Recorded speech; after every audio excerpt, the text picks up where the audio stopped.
Hello everyone, कैसे हो आप सब। मैं निकुंज जरीवाला एक बार फिर से आपका स्वागत करता हूं आपके अपने YouTube channel magnetic science institute पे। बच्चों, अगर आप इस चैनल के ऊपर नए हो तो जाइए फटाफट चैनल को सब्सक्राइब करिए और वापस आ जाइए। ओके, चलिए क्लास 12 इलेक्ट्रोकेमिस्ट्री का आज ये चौथा लेक्चर है। लास्ट लेक्चर में हमने सीखा था कि किस तरह से अगर सेल स्टैंडर्ड कंडीशन में नहीं है, राइट, तो उसका इलेक्ट्रोड पोटेंशियल कैसे मेजर होता है और पूरे सेल का पोटेंशियल कैसे मेजर होता है, हमने सीखा था with the help of a non stick question. Right, I hope कि आपका वो पूरा पार्ट जो है वो बहुत अच्छे से हो चुका है और मैंने 3 एग्जांपल आपको खुद से करने के लिए बोला था, वो भी आपके हो चुके हैं। राइट, अपार्ट फ्रॉम दैट जो ऑल ब्लू क्वेश्चन या इंटेक्स क्वेश्चन आपको दिए हुए हैं साथ साथ में, राइट, वो सब हम एक साथ में सॉल्व करेंगे जब हम एक्सरसाइज से क्वेश्चन सॉल्व करने वाले हैं। ओके, चलिए बच्चों, आज हमें पर्टिकुलरली थोड़ा बहुत थियोरेटिकली काम करना है। राइट, और आपका जो टॉपिक है बच्चों सबसे पहले that is conductance of the electrolytic solution. हमें पता है बच्चों के 2 टाइप के कंडक्टर होते हैं, एक होता है आपका मेटालिक कंडक्टर, दूसरा होता है आपका इलेक्ट्रोलाइट। ओके, तो हमें यहाँ पे मेनली इलेक्ट्रोलाइट के बारे में ही बात करनी है। तो जो इलेक्ट्रोलाइट है उसका कंडक्टेंस क्या होता है, कैसे मेजर होता है, that things we are suppose to discuss here. Right, चलिए बच्चों, सबसे पहले तो before going to the conductance of the electricity through the electrolytic solution, let's see some term.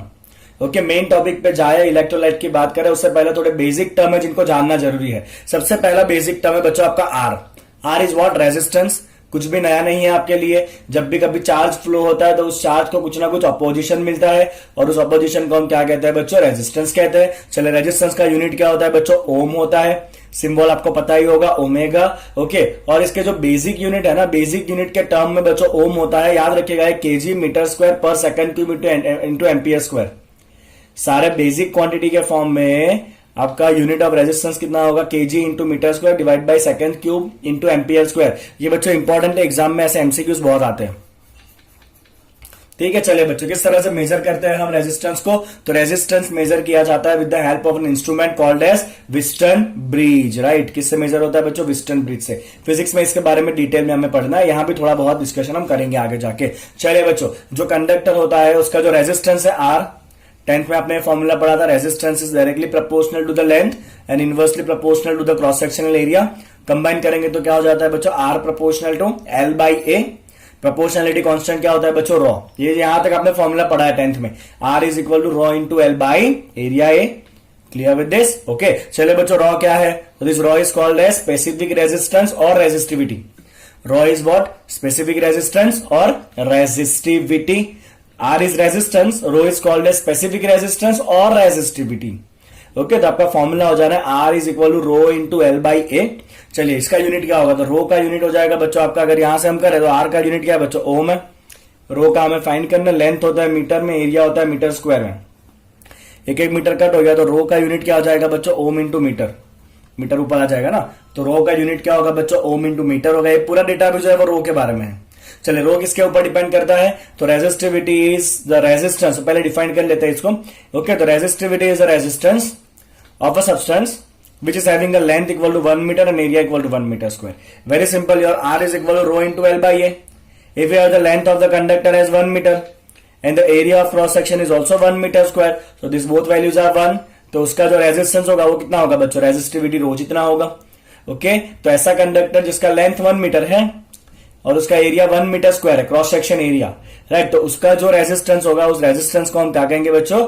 Resistivity कहेंगे। Is that clear? ओके, तो are is equal to रो। चलिए, unit क्या था बच्चों? 1 ओम इंटू मीटर। मीटर क्या होता है? 100 सेंटीमीटर होता है, तो अगर सेंटीमीटर में कन्वर्ट करो तो 1 ओम इंटू मीटर कितना हो जाएगा? 100 ओम इंटू सेंटीमीटर हो जाएगा। चलिए, अगर मुझे 1 ओम इंटू सेंटीमीटर चाहिए तो मैं 100 को डिवाइड कर दू यहाँ पे, तो 1 बाय 100 कितना होगा? 0.01 ohm into metre is equal to 1 ohm into centimetre. बहुत ही बेसिक से कन्वर्जन है। क्लियर आपको यहां तक? तो अभी हमने 2 टर्म के बारे में डिस्कशन कर लिया बच्चों, एक आया आपका रेजिस्टेंस और दूसरा आया आपका रेजिस्टिविटी। ठीक है, चलो आगे बढ़ते हैं। तो नेक्स्ट टर्म आपका आएगा वो है कंडक्टेंस। तो रेजिस्टेंस को उल्टा करोगे तो उसे कहते हैं बच्चों कंडक्टेंस। देखिए, the inverse of the resistance R is called as a conductance, उसका सिंबल है बच्चों G। तो रेजिस्टेंस को उल्टा करोगे तो उसे क्या कहते हैं? कंडक्टेंस G कहते हैं। Very simple, right. चलो बच्चों, तो यहां पे आपका कंडक्टेंस G क्या हो जाएगा? 1 बाई रेजिस्टेंस R। चलिए, आर का फॉर्मूला क्या था? रो इंटू एल। ए कहां चला जाएगा? ऊपर चला जाएगा इनवर्स में, तो यहां पे ऐसा लिखे बच्चों 1 by rho into A by L. तो ये जो टर्म है ना 1 बाई रो, ये रो क्या था बच्चों? आपका रेजिस्टिविटी था ना। रो क्या था बच्चों? रेजिस्टिविटी। तो अगर आप रेजिस्टिविटी का इन्वर्स करोगे 1/ρ, तो दिस इज कॉल्ड एज के इज कॉल्ड एज कप्पा। क्या कहते हैं बच्चों? इसको कप्पा से बुलाते हैं हम, कप्पा, कटप्पा नहीं, kappa. Okay, and this K is called as a conductivity.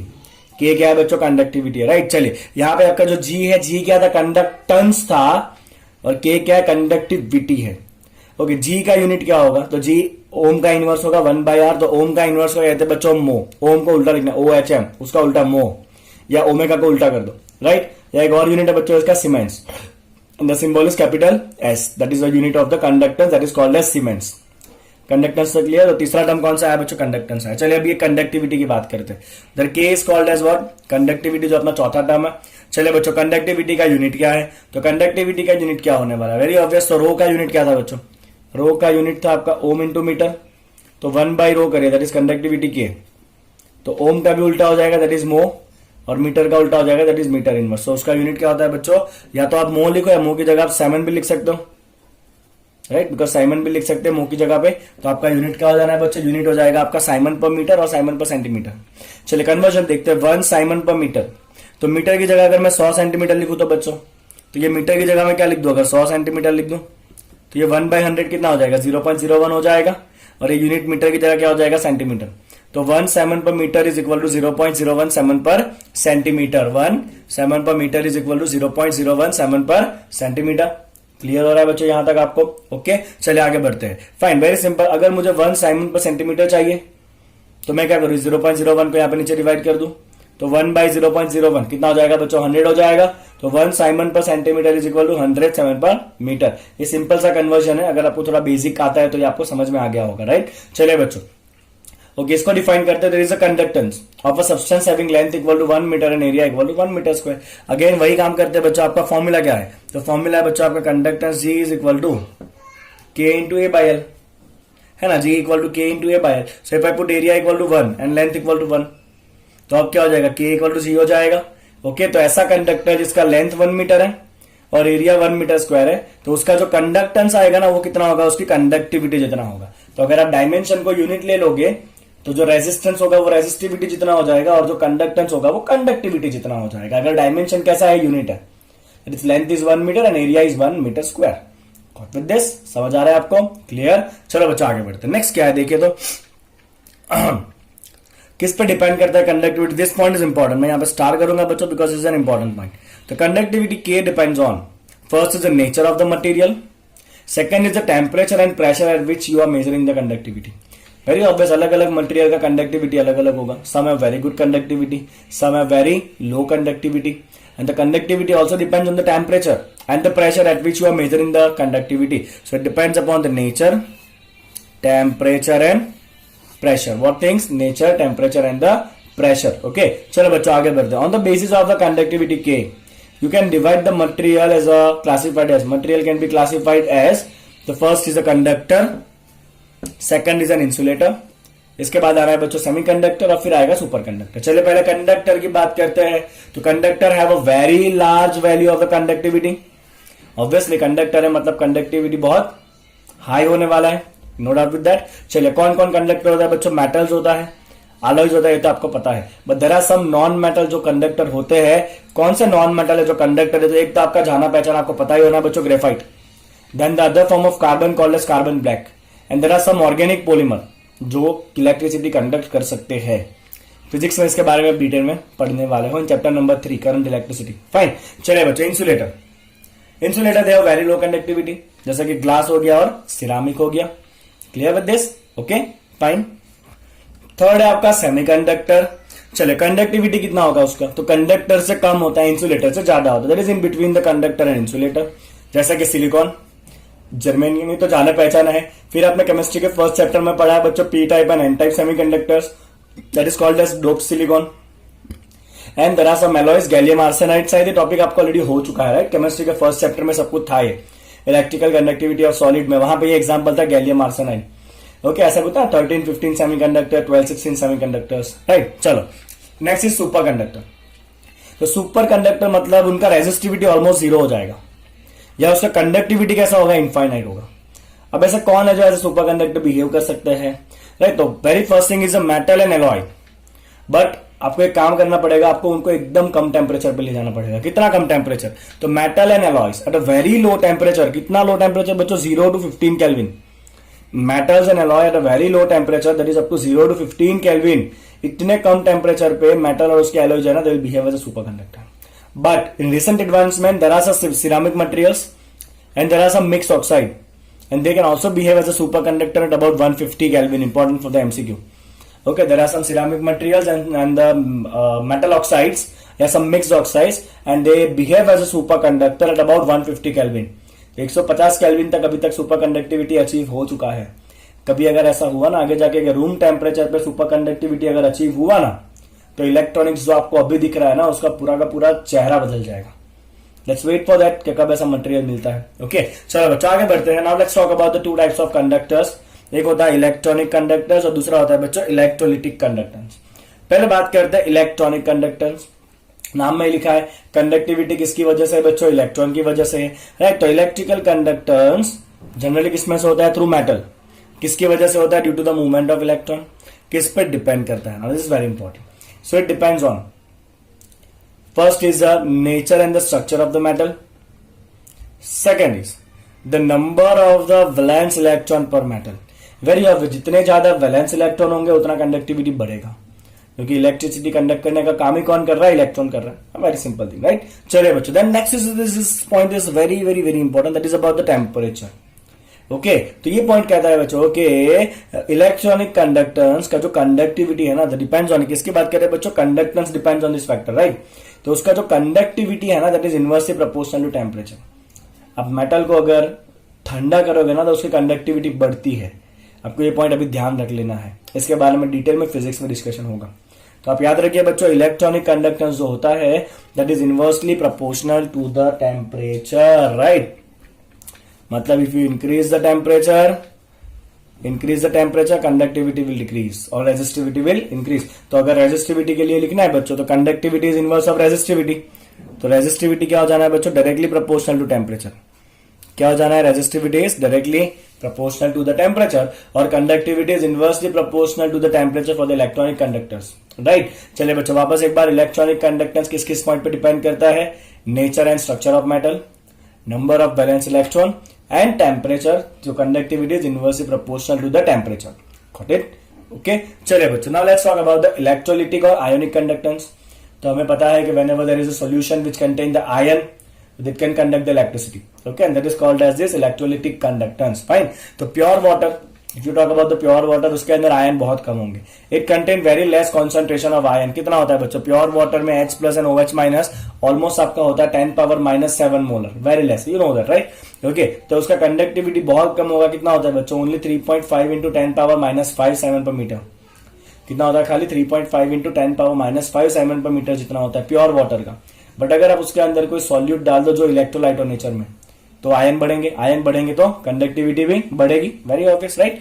तो when the electrolytes are dissolve, ions are produced. Electrolytes are dissolved, ions are produced, hence the conductivity will increase. Clear with this? Okay. चलिए, तो आ गया यहां पे conductivity cell. तो यहाँ पे दो टाइप के सेल का बच्चों एग्जांपल दिया हुआ है. ओके, तो क्या है? बहुत सिंपल है बच्चों. यहाँ पे एक आपका वेसल जैसा है, इसके अंदर आपको इलेक्ट्रोलाइट सॉल्यूशन भर देना है जिसका आपको रेसिस्टिविटी मेजर कराना है. चलिए, साथ में क्या होता है बच्चों? दोनों तरफ इलेक्ट्रोड्स होंगे. Okay, and they are the electrodes of platinum which is coated by the platinum black powder. तो प्लेटिनम के इलेक्ट्रोड है जिसको प्लेटिनम ब्लैक पाउडर से कोट किया गया है, राइट? और वहां से दो तरफ से वायर निकालेंगे, जो वायर को हम कनेक्ट करेंगे विस्टन ब्रिज के अंदर.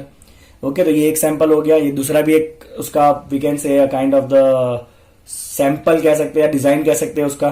तो यहाँ पे इस तरह का वर्टिकल कॉलम है, राइट? यहाँ भी आपके पास प्लेटिनाइज प्लेटिनम इलेक्ट्रोड है, मतलब प्लेटिनम इलेक्ट्रोड जिसके ऊपर प्लेटिनम ब्लैक को कोट किया गया है. यहाँ पे इधर हम क्या भर देंगे बच्चों? इलेक्ट्रोलाइट भर देंगे और फिर उसको हम ऐसे बाहर कनेक्ट कर देंगे with the connecting wire. Okay, fine. तो जो आपका सॉल्यूशन डायरेक्ट कनेक्ट नहीं हो रहा था उसको हम कंडक्टिविटी सेल में डाल देंगे और फिर कंडक्टिविटी सेल को कनेक्ट कर देंगे विस्टन ब्रिज में. चलिए बच्चों, तो यहाँ पे इलेक्ट्रोड किसका बना हुआ है? प्लेटिनम का बना हुआ है, विच is coated with the platinum black powder. Okay, चलिए, तो ये जो आपका इलेक्ट्रोड्स है, उस इलेक्ट्रोड का एरिया कितना होगा बच्चों? ए जितना होगा. इलेक्ट्रोड जो है एक्चुअली आपका 2 डायमेंशन में होगा इस तरह से. This is the area equal to A, और दोनों के बीच का डिस्टेंस कितना है बच्चों? एल जितना है. कितना दोनों के बीच का डिस्टेंस आपका एल जितना distance can be distance of separation is L. Okay, the solution between the electrode can be considered as a column of the length L and the area of cross section A. So now the very important thing is यहाँ पे भी आपका जो अगर area है वो इस तरह से है like the similar one, ये जितना एरिया है. So now you can consider कि यहाँ पे आपके सोल्यूशन का इतना कॉलम हो गया पूरा. इसका एरिया कितना है बच्चों, ए जितना है. यू कैन कंसिडर कि ये आपका सोल्यूशन का एक कॉलम हो गया. दिख रहा है आपको 3D में जो मैंने बनाया वो, राइट. तो इतना आपका सोल्यूशन का कॉलम है जहां से चार्ज को पास होकर आगे जाना है. This is how we can consider it. Clear with this, समझ आया? Okay, the solution between the electrode can be considered as a column of the length L and the area of cross section A. Fine. चलिए, मैं ये theory भी इसलिए इतना अच्छे से करा रहा हूं प्रॉपरली लिख लिख के, बिकॉज कई बार एग्जाम में ऐसे फालतू थियरी भी पूछे जाते हैं. ओके, और बच्चे वहां पे इजीली मार्क दबा देते. This is very simple thing, but अगर आपने नहीं किया है तो आप छोड़ के आओगे उसको. हमें छोड़ना नहीं है, हम सब कुछ करेंगे अच्छे से और डिटेल में. ओके, चलिए. तो resistance of the column of the solution, तो यहां पे जो भी आपका बच्चों कॉलम बना, इस कॉलम का कुछ ना कुछ रेजिस्टेंस होगा. तो रेजिस्टेंस का फॉर्मूला क्या है बच्चों, R is equal to rho into L by A. Okay, अब यहां पे जो टर्म है ना ये L by A. Okay, what we can write as rho. Rho क्या होता है बच्चों, कंडक्टिविटी, सॉरी रेजिस्टिविटी. और रेजिस्टिविटी क्या होता है बच्चों, इनवर्स ऑफ कंडक्टिविटी. तो रो की जगह मैंने क्या डाल दिया, 1 बाई के डाल दिया. रो इज रेजिस्टिविटी, के इज कंडक्टिविटी, तो रो इज 1 बाई के, उसका उल्टा हो जाएगा, राइट. ओके, और ये जो टर्म है ना बच्चों एल बाई ए, एल क्या है, दोनों इलेक्ट्रोड के बीच का डिस्टेंस है. ए क्या है, area of the cross section. Okay, and that is constant. कोई भी कंडक्टिविटी सेल के लिए ये इलेक्ट्रोड तो फिक्स ही रहना है. हम बदलते क्या है बच्चों, सोल्यूशन बदलते हैं अंदर का. सेल तो इतना है, इलेक्ट्रोड तो अपना खुद का ही है सेल का, वो तो चेंज नहीं होने वाला है. हम तो सोल्यूशन अलग अलग डालेंगे अंदर जिसका हमें मेजर करना है. तो ये जो वैल्यू है ना बच्चों एल एन ए, दोनों वैल्यू कांस्टेंट रहने वाला है. तो this is L by A is called as cell constant denoted by G star. L by A क्या होता है बच्चों, सेल कांस्टेंट होता है. उसको हम कैसे मेजर करते हैं, विद कैसे डिनोट करते हैं, जी स्टार से डिनोट करते हैं. किस पे डिपेंड करता है बच्चों, लेंथ और एरिया. ऑब्वियसली एल बाई ए है तो यूनिट क्या हो जाएगा, मीटर इनवर्स, बिकॉज लेंथ होता है मीटर में, एरिया होता है मीटर स्क्वायर में. तो यूनिट क्या हो जाना है बच्चों आपका, मीटर इनवर्स, और you can say centimetre inverse. Clear. Okay, चलिए. जो जी स्टार है आपका, जी स्टार क्या है बच्चों, सेल कांस्टेंट. खाली जी क्या था, खाली जी भी आ गया अभी. खाली जी था आपका कंडक्टेंस, और ये जी स्टार क्या है बच्चों, सेल कांस्टेंट. जी स्टार क्या है आपका, सेल कांस्टेंट है. That is L by A. Okay, it is very difficult to measure directly. आप डायरेक्टली दो इलेक्ट्रोड के बीच का डिस्टेंस या इलेक्ट्रोड का एरिया फाइंड करोगे, that is somewhat difficult because cell बहुत छोटे साइज का होता है. ओके, तो हम क्या करते हैं बच्चों, हम इस इलेक्ट्रोड के, इस सेल के अंदर जो सोल्यूशन भरेंगे ना, तो पहले कोई ऐसा सोल्यूशन भरेंगे जिसका कंडक्टिविटी नोन हो. ओके, और उसको यूज करके हम सेल कांस्टेंट निकाल लेंगे.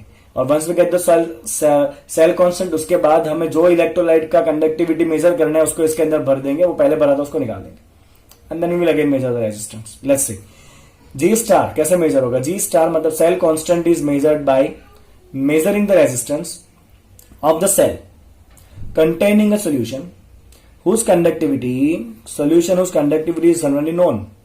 Okay, तो जनरली कौन सा सॉल्यूशन हम यूज करते हैं, we use KCl generally, because KCl के कंडक्टिविटी जो है ना ऑलरेडी नोन है एट डिफरेंट कॉन्सेंट्रेशंस. आपके पास एक टेबल होता है ऑलरेडी जिसमें KCl का कंडक्टिविटी नोन होता है. तो हम कोई भी एक नोन कंडक्टिविटी का, सुनिए ध्यान से, हम कोई भी एक नोन कंडक्टिविटी का KCl इस सेल के अंदर भरेंगे और इस पूरे सेल का रेजिस्टेंस कितना है वो मेजर कर लेंगे. तो हमें ऑलरेडी बच्चों देखिए ये फॉर्मूला को देखिए आप, तो आपके पास क्या है बच्चों, R is equal to 1 by K into cell constant G star. अब हमने जो KCl भरा है उसका कंडक्टिविटी ऑलरेडी नोन है, ये वैल्यू ऑलरेडी हमारे पास नोन है. इसका पूरा टेबल होता है KCl के लिए. हमने इस सेल के अंदर KCl भरा, उसको विस्टर्न ब्रिज में कनेक्ट कर दिया और विस्टर्न ब्रिज से हमें पूरे सेल का रेजिस्टेंस मिल गया R. So once I get the value of R and K, if I get the value of R and K, तो can I get the value of the cell constant? Because cell constant क्या हो जाएगा बच्चों, R into K हो जाएगा. तो इस तरह से हम cell constant मेजर करते हैं by using the solution of the KCl whose conductivity is already known. उसको सेल के अंदर डाल देंगे हम, फिर उस सेल को विस्टर्न ब्रिज में कनेक्ट करके पूरे सेल का रेजिस्टेंस डाल देंगे, और रेजिस्टेंस के साथ जब हम ये K को मल्टीप्लाई कर लेंगे तो हमें सेल का कांस्टेंट मिल जाना है. चलिए, एक बार सेल कांस्टेंट मिल गया, उसके बाद KCl को निकाल दो और आपको जो अननोन इलेक्ट्रोलाइट दिया है उसको भर दो, और फिर वापस आप क्या करोगे, मेजरमेंट करोगे. मेजरमेंट करके ये आर निकाल दो. ओके, क्योंकि ये आपका फॉर्मूला है बच्चों. अब क्या हुआ, KCl से आपने जी स्टार को मेजर कर लिया ऑलरेडी, वो तो चेंज होना नहीं है. हमने अब KCl को निकाल के एक अननोन सॉल्यूशन डाल दिया जिसको हमें मेजर करना है. ओके, उस सेल को हम जैसे विस्टर्न ब्रिज में डालेंगे, विस्टर्न ब्रिज से हमें रेजिस्टेंस मिल जाएगा. तो once you get the resistance and the cell constant जो ऑलरेडी हमारे पास है, रेजिस्टेंस हमने मेजर किया, तो can we get the conductivity of the unknown solution? Obviously yes. Okay, because this K is going to become nothing but cell constant divide by resistance R. Cell constant पहले से known है जो हमने find कर लिया यहाँ पे. Okay, KCL डाल के वापस बता रहा हूं बार बार बिकॉज कंफ्यूजन नहीं होना चाहिए इसमें. सेल कांस्टेंट हमने मेजर कर लिया है, केसीएल का सॉल्यूशन पहले यूज करा था तब. ओके, फिर अननोन सॉल्यूशन डाला, उसका रेजिस्टेंस मेजर कर लिया हमने, तो अननोन सॉल्यूशन का कंडक्टिविटी मिल जाएगा if you divide the cell constant with the resistance जो आपको मिला. समझ आया आपको इतना? क्लियर बच्चों? ओके, चलिए अब हम जो बार बार यूज कर रहे हैं ना word western bridge resistance measure करना है. बहुत सिंपल है बच्चों. विस्टर्न ब्रिज जो है ना उसके अंदर 4 आर्म्स होते हैं. क्या होता है बच्चों? 4 आर्म्स होता है और हर एक आर्म के ऊपर एक एक रेजिस्टेंस कनेक्ट करने का आपके पास वायर दिया होता है. तो आपको क्या करना है, जो वायर दिया उसके साथ यहाँ पे एक रेजिस्टेंस कनेक्ट करेंगे R1, यहाँ एक कनेक्ट करेंगे R3, यहाँ एक कनेक्ट करेंगे R4, यहाँ एक कनेक्ट करेंगे R2. 4 रेजिस्टेंस आपने कनेक्ट कर दिए. फिर इसको हम क्या करेंगे, AC सप्लाई दे देंगे इसको, क्योंकि इसको इनपुट वोल्टेज तो देना पड़ेगा ना. तो यहां पे इन 2 टर्मिनल पे क्या करेंगे बच्चों, हम इसको एसी सप्लाई दे देंगे विस्टर्न ब्रिज को. ओके, चलिए जैसे आपने एसी सप्लाई दिया, अब यहां पे ध्यान से आप देखिएगा. ओके, तो यहां पे इन 2 के बीच में एक होता है डिटेक्टर. ये डिटेक्टर जो या तो हेडफोन हो सकता है या तो हो सकता है जनरली गैल्वेनोमीटर. हम नॉर्मली गैल्वेनोमीटर ही यूज करते हैं बच्चों, right? This is normally galvanometer G. करना क्या होता है, यहाँ पे ये जो 2 रेजिस्टेंस है ना R3 R4, ये दोनों रेजिस्टेंस जो है ना वो कैसा फिक्स वैल्यू है, हमें पता है कितना है वो बिकॉज हमने कनेक्ट किया होगा. ये जो R1 है ना बच्चों, ये होता है वेरिएबल रेजिस्टेंस जिसको हम वेरी कर सकते हैं. तो या तो ये रेजिस्टेंस का बॉक्स होता है जहां पे अलग अलग की निकालने से रेजिस्टेंस चेंज होता है, या तो यहाँ पे होता है बच्चों आपका रियोस्टेट में भी हम स्लाइड करा के रेजिस्टेंस चेंज कर सकते हैं. तो ये दोनों जो है वो फिक्स रेजिस्टेंस है, ये जो है वो आपका वेरिएबल रेजिस्टेंस है. और हमें जिस इलेक्ट्रोलाइट का कंडक्टिविटी मेजर करना है ना, उसको हमने कंडक्टिविटी सेल में भरा हुआ है, और वो कंडक्टिविटी सेल जो है ना वो इस आर्म पे हम कनेक्ट कर देंगे R2 की जगह पे. देख लो क्या है बच्चों, ये कंडक्टिविटी सेल क्या भरा है इसके अंदर, इलेक्ट्रोलाइट. कौन सा इलेक्ट्रोलाइट? जिसका हमें कंडक्टिविटी मेजर करना है. अब आपको क्या करना है बच्चों, ये जो R है ना जो आपका वेरिएबल है, इसको हम चेंज नहीं कर सकते, इसको नहीं कर सकते, इसको भी नहीं कर सकते, क्योंकि ये सब तो फिक्स है, ये हमारे हाथ में. तो हम ये R का रेजिस्टेंस चेंज करेंगे और हम ये नोट करेंगे कि कब ये गैल्वेनोमीटर या जो भी डिटेक्टर है ना उसका डिटेक्शन 0 हो जाए. जब यहां पे 0 हो गया ना, तब आप फिजिक्स में ये सीखोगे, जब ये 0 हो जाएगा ना तब इन दोनों का जो रेशियो होगा ना वही सेम रेशियो इन दोनों का होता है. That's the logic of physics. यहां पर मैं डिस्कशन नहीं करूंगा बिल्कुल भी. 3rd चैप्टर करंट इलेक्ट्रिसिटी करेंगे तब इसके बारे में बताऊंगा मैं आपको डिटेल में. ओके, तो यहां पर बच्चों आप याद रखो कि जब ये विस्टर्न ब्रिज बैलेंस हो जाएगा, मतलब जब ये डिटेक्टर का डिफ्लेक्शन 0 हो जाएगा, राइट, तब क्या होगा, तो ये R2 by R4 यहाँ पे 2 आर्म का जो रेशियो है, and that is equal to यहाँ पे जो 2 आर्म का रेशियो है, that is R2 by R4 equal to R1 by R3. Okay, हमें क्या फाइंड करना था, ये R2 फाइंड करना था ना, कंडक्टिविटी सेल का रेजिस्टेंस कितना है. तो ये हो गया बच्चों आपका R2 इक्वल टू R4 ऊपर आ गया R1 by R3. ये तीनों वैल्यू तो नोन है, ये दोनों नोन है, फिक्स वैल्यू था. ये रेजिस्टेंस बॉक्स से निकाला, ये भी हमें पता है कितना है वो. ओके, तो once you get the value of the resistance, इसका आपको रेजिस्टेंस मिल गया सेल का. ओके, तो फॉर्मूला क्या है बच्चों, एक बार G स्टार हमने पहले से मेजर कर लिया था इस कंडक्टिविटी सेल का. कैसे मेजर किया था बच्चों, बाय KCL सॉल्यूशन. हमने सेल कांस्टेंट मेजर करा आगे. चलिए इसका रेजिस्टेंस भी मेजर कर दिया हमने with the help of western bridge. Resistance कैसे मेजर किया बच्चों, with the help of a western bridge. Okay, चलिए दोनों चीजें मेजर हो गया कंडक्टिविटी सेल के लिए, तो फिर काम खत्म. Then the conductivity of the solution. चलिए बच्चों ये फॉर्मूला देखा आपने अभी, रेजिस्टेंस इज इक्वल टू, ये फॉर्मूला था आपका, बार बार बता रहा हूं मैं आपको, R is equal to rho into L by A, because हमें एक ही फॉर्मूला याद रखना है. रो क्या होता है बच्चों, 1 बाय कंडक्टिविटी, L बाई ए होता है आपका सेल कांस्टेंट G स्टार. ठीक है, तो यहां से आपको जो कंडक्टिविटी चाहिए बच्चों, that conductivity is equal to G star by resistance. G star measure हो चुका है KCL से, रेजिस्टेंस मेजर हो चुका है विस्टर्न ब्रिज से फॉर द कंडक्टिविटी सेल. ये दोनों मेजर हो गया तो कंडक्टिविटी सेल में आपने जो इलेक्ट्रोलाइट भरा था उसका आपको कंडक्टिविटी मिल जाएगा. Simple as that. समझ आएगा बच्चों पूरा जो लॉजिक है वो क्लियर. ओके, चलिए बच्चों अब टाइम आ गया है एक और टर्म को डिफाइन करने का जिसे हम कहते हैं मोलर कंडक्टिविटी. क्योंकि हमने ऐसा देखा है कि जो भी आपका इलेक्ट्रोलाइट होगा उसका कंडक्टिविटी डिपेंड करता है इलेक्ट्रोलाइट के कॉन्सेंट्रेशन के ऊपर. तो एक और टर्म डिफाइन करेंगे जिसे हम कहते हैं बच्चों molar conductivity. Let's see that K is the conductivity of a different solution of a different electrolytes, right? We have the different electrolytes in the same solvent. Keep the solvent same, electrolyte को हम change करेंगे and at a given temperature the conductivity is different. क्यों conductivity different होगा, क्यों different होने का reason ये है, बिकॉज इलेक्ट्रोलाइट अलग अलग है। अलग अलग इलेक्ट्रोलाइट में से जो आपको आयन मिलेंगे उसका साइज अलग अलग होगा, उनके ऊपर चार्ज भी अलग अलग होगा। तो अगर साइज अलग है, चार्ज अलग है, तो ऑब्वियसली अलग अलग इलेक्ट्रोलाइट के लिए कंडक्टिविटी भी अलग अलग हो जाएगी, भले सॉल्वेंट सेम क्यों ना हो। समझ आया आपको? So for different electrolyte the conductivity is also different due to the charge and the size of the ion. And one more thing, the ease with which the ion can move and the ease with which the ions can move under the given potential gradient। तो ये तीन चीजें हैं जो अलग अलग electrolyte के लिए अलग अलग होगी। एक तो आयन का साइज, आयन का चार्ज और आयन के मूव होने की एबिलिटी। बिकॉज कुछ आयन ऐसे जो बहुत अच्छे से सॉल्वेट हो जाएंगे, सॉल्वेट हुए तो साइज बड़ा हो जाएगा, पानी के मॉलिक्यूल के जुड़ने की वजह से तो मोबिलिटी कम हो जाएगा।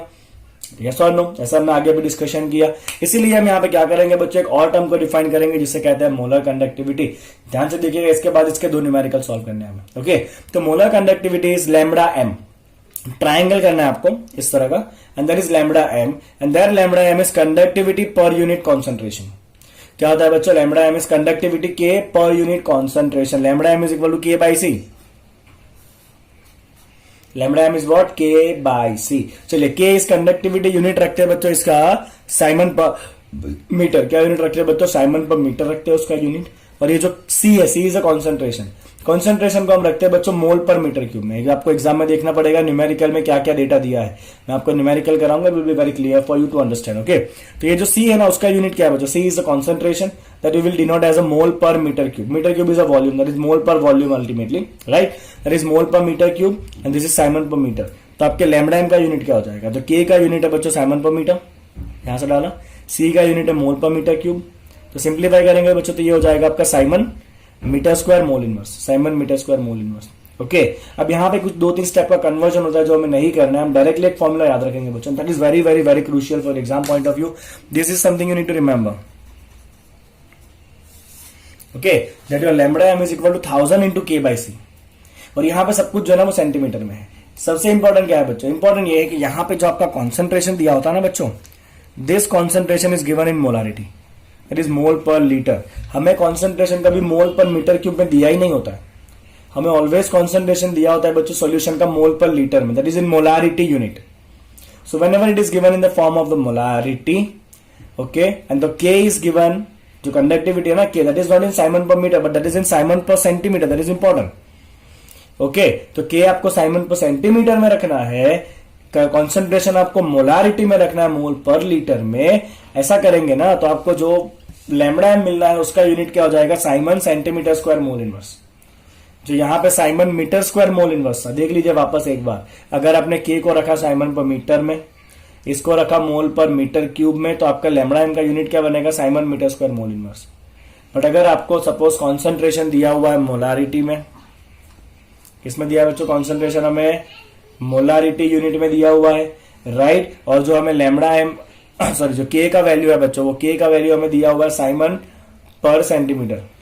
ओके, और अगर ना भी दिया तो हम कन्वर्ट कर सकते हैं। मैंने आपको अभी आगे सिखाया कि अगर आपको साइमन पर मीटर दिया है ना बच्चों, तो 1 साइमन पर मीटर कितना हो जाएगा बच्चों, वेरी सिंपल, 1 साइमन मीटर की जगह हम क्या कर देंगे, नीचे 100 सेंटीमीटर लिख देंगे, है कि नहीं। तो जो भी है उसको हम 1/100 कर देंगे, तो आपका साइमन पर मीटर में साइमन पर सेंटीमीटर में कन्वर्ट हो जाना है। अगर साइमन पर मीटर दिया है तो डिवाइड बाय 100 कर दो, साइमन पर सेंटीमीटर हो जाना है। यस और नो, वेरी सिंपल। तो आपको लैम्बडा के किस में रखना है, साइमन पर सेंटीमीटर में रखना है। कॉन्सेंट्रेशन किस में रखेंगे, मोलारिटी में रखेंगे। तो आपका जो ये लैम्बडा है ना, उसका यूनिट क्या बनेगा बच्चों, siemens centimetre square mole inverse. Now what if your answer is in siemens metre square, तो बहुत सिंपल है बच्चों, siemens metre square mole inverse. तो मीटर क्या होता है, 10 पावर 2 सेंटीमीटर। यस और नो, मीटर क्या होता है बच्चों, 10 पावर 2 सेंटी होता है कि नहीं। और हमें तो क्या करना है, मीटर का स्क्वायर करना है, मतलब पूरे का स्क्वायर लग जाएगा। तो ये हो जाएगा 10 पावर 4, साइमन मीटर स्क्वायर की जगह आ गया centimetre square and mole inverse. तो अगर आपने सपोज आपका वैल्यू इसमें निकाला, Simon centimetre square mole inverse में अगर आपने वैल्यू निकाला, और अगर आपको मीटर में कन्वर्ट करना है बच्चों, तो क्या करेंगे, अगर यहाँ पे 1 करो तो 10 पावर 4 नीचे जाएगा, 10 पावर -4 से मल्टीप्लाई कर दो तो वो siemens metre square mole inverse में कन्वर्ट हो जाने वाला है। ओके, तो ये तो आपको न्यूमेरिकल में यूनिट देख के ही पता चलेगा कि आपको ये यूज करना है, ये यूज करना है। But most of the cases आपको कॉन्सेंट्रेशन मोलारिटी में दिया होगा, we will always go with this. First we will find in siemens centimetre square mole inverse, and once you get this, then you can convert easily in the siemens metre square multiplying 10 power -4। Clear. चलिए बच्चों दो example करेंगे। Fine, देखिए पहला example आपके screen के ऊपर आ गया है। क्वेश्चन है resistance of a conductivity cell filled with 0.1 mole per litre KCl solution is 100 ohm. तो पहले मैं इस स्टेटमेंट पे ध्यान दूंगा। एग्जांपल नंबर 3.4 बहुत इंपॉर्टेंट बच्चों एग्जाम पॉइंट ऑफ व्यू से। देखिएगा हम कितना सिंपल इसको सॉल्व करने वाले हैं बच्चों। तो आपको पहला स्टेटमेंट क्या दिया है बच्चों, आपको दिया हुआ है के 0.1 मोल पर लीटर, मतलब मोलारिटी होता है ये, है ना। तो आपको कॉन्सेंट्रेशन सी कितना दिया है बच्चों, 0.1 मोल पर लीटर दिया हुआ है कॉन्सेंट्रेशन, राइट। चलिए इसके लिए आपको क्या कहा गया है कि उसका रेजिस्टेंस कितना है बच्चों, 100 ओम है। तो ये 0.1 मोल पर लीटर जब सॉल्यूशन भरा था तब रेजिस्टेंस आर कितना आया था बच्चों, आपका आर आया था आपका 100 ओम। ओके, चलिए अब क्या कहा है, if the resistance of the same cell when filled with 0.02 mole per litre KCl solution. तो अब हमने कॉन्सेंट्रेशन चेंज करके कितना कर दिया बच्चों, 0.02 मोल पर लीटर कर दिया। कितना कर दिया बच्चों कॉन्सेंट्रेशन, 0.02 मोल पर लीटर जब हम कॉन्सेंट्रेशन कर देंगे KCl का, राइट। ओके, तो उसका रेजिस्टेंस कितना हो गया बच्चों, नाउ द रेजिस्टेंस इज, देखिए पूरा statement, the resistance of the same cell when filled with 0.02 mole per litre KCl solution. तो अब उसका रेजिस्टेंस हो चुका है बच्चों 520 ओम। हमें फाइंड करना है calculate the conductivity and molar conductivity of this solution 0.02 molar. चलिए क्या क्या फाइंड करना है बच्चों, इसका कंडक्टिविटी दैट इज के निकालना है और निकालना है उसका molar conductivity that is lambda M we need to find for this solution. Okay, और कोई डेटा है बच्चों, यस एक और डेटा दिया है, the conductivity of 0.1 mole per litre, मतलब ये वाला 0.1 मोल पर लीटर, उसका कंडक्टिविटी कितना है बच्चों, तो उसका कंडक्टिविटी इज के। This conductivity is given which is 1.29 Simon per metre. कितना दिया बच्चों कंडक्टिविटी, 1.29 साइमन पर मीटर जितना आपको कंडक्टिविटी दिया हुआ है। क्लियर आपको इतना। ओके, तो हमें यही जो सोल्यूशन बनाना हमने 0.02 वाला, उसका कंडक्टिविटी फाइंड करना है और उसका फाइंड करना है हमें लैम्बडा एम कितना होगा वो। चलिए बहुत सिंपल है। सबसे पहले तो हम सिंपल फॉर्मूला अप्लाई करेंगे as we have the resistance. तो अभी हमने बच्चों आगे किया है, resistance is equal to 1 by conductivity into cell constant. बोलो यस और नो, किया कि नहीं किया हमने आगे ये, फाइन। तो यहां से हम क्या करेंगे बच्चों, रेजिस्टेंस कितना है 100, के कितना है 1.29 इंटू जी स्टार। तो मुझे यहां से सेल कांस्टेंट मिलेगा बच्चों। तो cell constant is equal to, चलिए 100 इंटू 1.29 कितना हो जाना है, 1.129 हो जाना है। यूनिट क्या होगा, अरे इज वेरी इंपॉर्टेंट। तो यहां पे बच्चों के का यूनिट क्या था, साइमन पर मीटर था। क्या था के का यूनिट, साइमन पर मीटर था। तो यहां पे जो आपका सेल कांस्टेंट है ना, उसका यूनिट होना है बच्चों मीटर इनवर्स। कितना होना है उसका यूनिट, आपका मीटर इनवर्स उसका यूनिट हो जाएगा। समझ आया आपको इतना, इतना समझ आया बच्चों आपको। ओके, तो पहला स्टेप मैंने कर लिया, I have found the cell constant in the metre inverse unit, right. If I want to convert this to centimetre inverse, what I will do, metre inverse है मतलब 1 बाई मीटर है। तो यहां पे जब आप सेंटीमीटर में कन्वर्ट करोगे तो मीटर की जगह आप, let me write it like 129 metre inverse that is 1 by metre. और मीटर की जगह हम क्या करेंगे बच्चों, 100 सेंटीमीटर लिख देंगे। मीटर की जगह मैंने लिख दिया 100 सेंटीमीटर। तो ये सेंटीमीटर में कितना हो जाना है बच्चों, आपका 1.29 हो जाना है सेंटीमीटर इनवर्स में। चलिए मैंने इतना निकाल लिया। अब मैं इस पर्टिकुलर सेल के ऊपर आ जाता हूं जहां पे मुझे कॉन्सेंट्रेशन दिया है 0.02 मोल पर लीटर में। ओके, और उसका रेजिस्टेंस दिया है 520 ओम। चलिए पहले कंडक्टिविटी फाइंड कर लेते हैं। ओके, वापस ऐसा ही सेम फॉर्मूला अप्लाई करेंगे, R is equal to 1 by K into G star. चलिए अब इस सेल के लिए रेजिस्टेंस कितना है बच्चों 520, कंडक्टिविटी हमें फाइंड करना रहेगा और cell constant let's keep it in centimetre, ये रखो या दोनों में से आप कोई भी रख सकते हो, राइट। तो आपका सेल कांस्टेंट कितना है बच्चों, सेल कांस्टेंट है आपका 1.29 in the unit of centimetre inverse. Okay, समझ आया आपको इतना। तो आपका कंडक्टिविटी कितना हो जाना है बच्चों, conductivity K is equal to 1.29 divide by 520।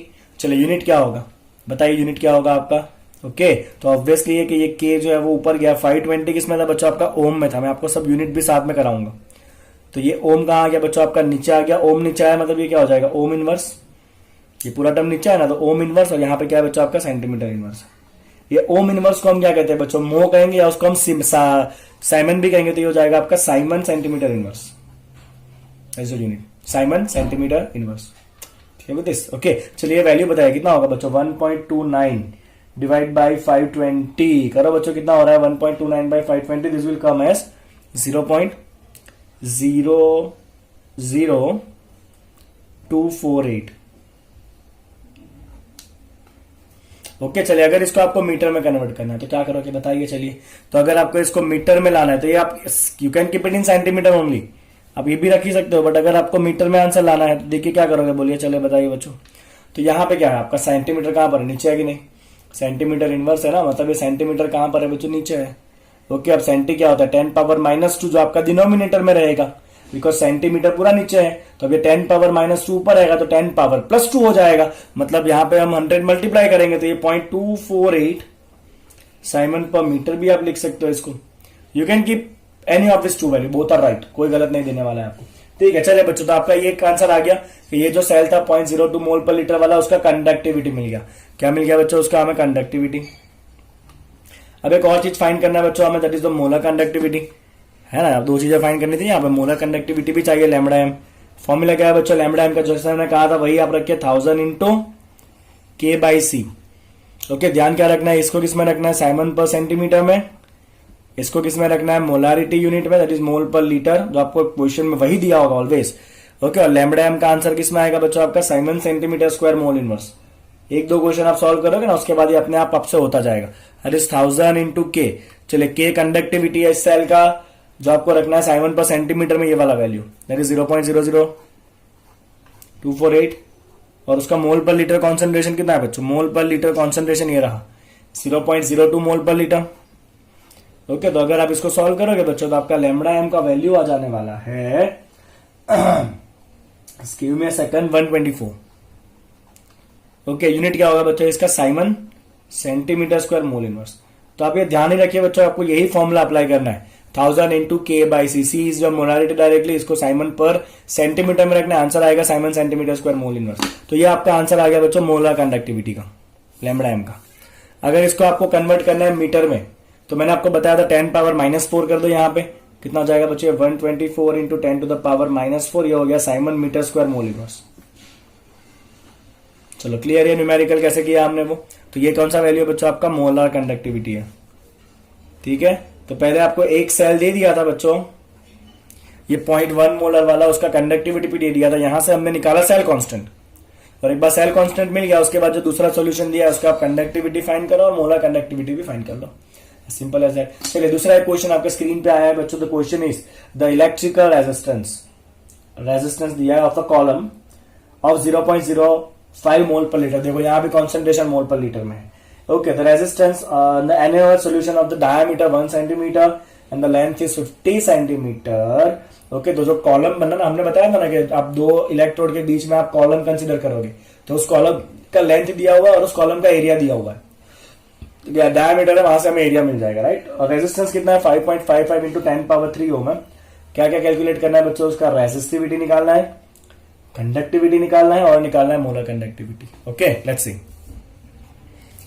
चलिए, तो मुझे जो जो काम का डेटा है ना, वो काम का डेटा मैं सारा ले लेता हूं। पहले तो मुझे काम का है रेजिस्टेंस ऑफ द कॉलम, मतलब यहाँ पे एक इलेक्ट्रोलाइट का ऐसा कॉलम बना है पूरा, राइट। मतलब क्या, यहाँ पे दो इलेक्ट्रोड जो है ना बच्चों आपका, वो स्क्वायर सर्कल के फॉर्म में इलेक्ट्रोड, जो आपने मैं स्क्वायर लिया ना उसकी जगह इलेक्ट्रोड सर्कल के फॉर्म में, बीच में इलेक्ट्रोलाइट का कॉलम है, और उस कॉलम का हमें दिया हुआ है बच्चों लेंथ, और उसका हमें दिया हुआ है डायमीटर।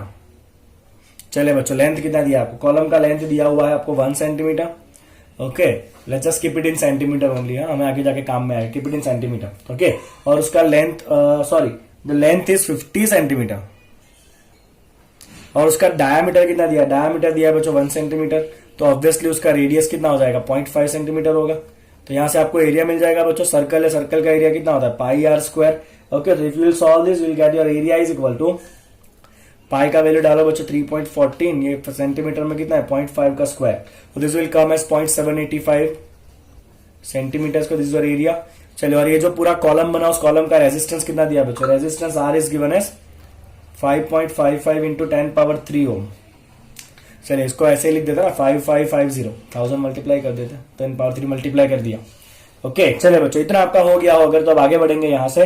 फाइन, चलिए, आपको रेजिस्टेंस दिया, आपको क्या क्या फाइंड करना है, you want to find the resistivity rho, conductivity K and the molar conductivity lambda m, तीन चीजें हमें फाइंड करना है। चलिए, अब भी हो जाएगा, छोटे छोटे फॉर्मूला यूज करने और कुछ दाड़ मारना नहीं है। चलिए, रेजिस्टेंस दिया हुआ है, तो रेजिस्टेंस आर क्या होता है बच्चों, रो इंटू L/A। चलिए, रेजिस्टेंस कितना है बच्चों 5550, रो इंटू लेंथ कितना है 50 सेंटीमीटर, एरिया कितना है 0.785, या keeping this thing in centimetre. तो आपका आंसर क्या आएगा रेजिस्टिविटी का, जो भी आपका आंसर आएगा रेजिस्टिविटी किसमें आता है, ओम इंटू मीटर की जगह यहाँ पे क्या आएगा, ओम इंटू सेंटीमीटर।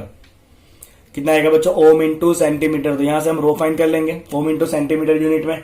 ओके फाइन, चलिए रो का वैल्यू आपका आने वाला है बच्चों 87.135, 87.135। चलिए रेजिस्टिविटी आ गया, यहाँ पे आप लिख भी दो कि हमने क्या फाइंड किया, we have found the resistivity. चलो once you get the resistivity, अब कंडक्टिविटी की क्या होता है बच्चों, 1 बाय रेजिस्टिविटी। तो इसको इन्वर्स करो 1/87.135, तो this will come as 0.0114s। चलिए ओम का इन्वर्स क्या हो जाएगा, साइमन। मीटर का इन्वर्स हो जाना है बच्चों centimetre inverse.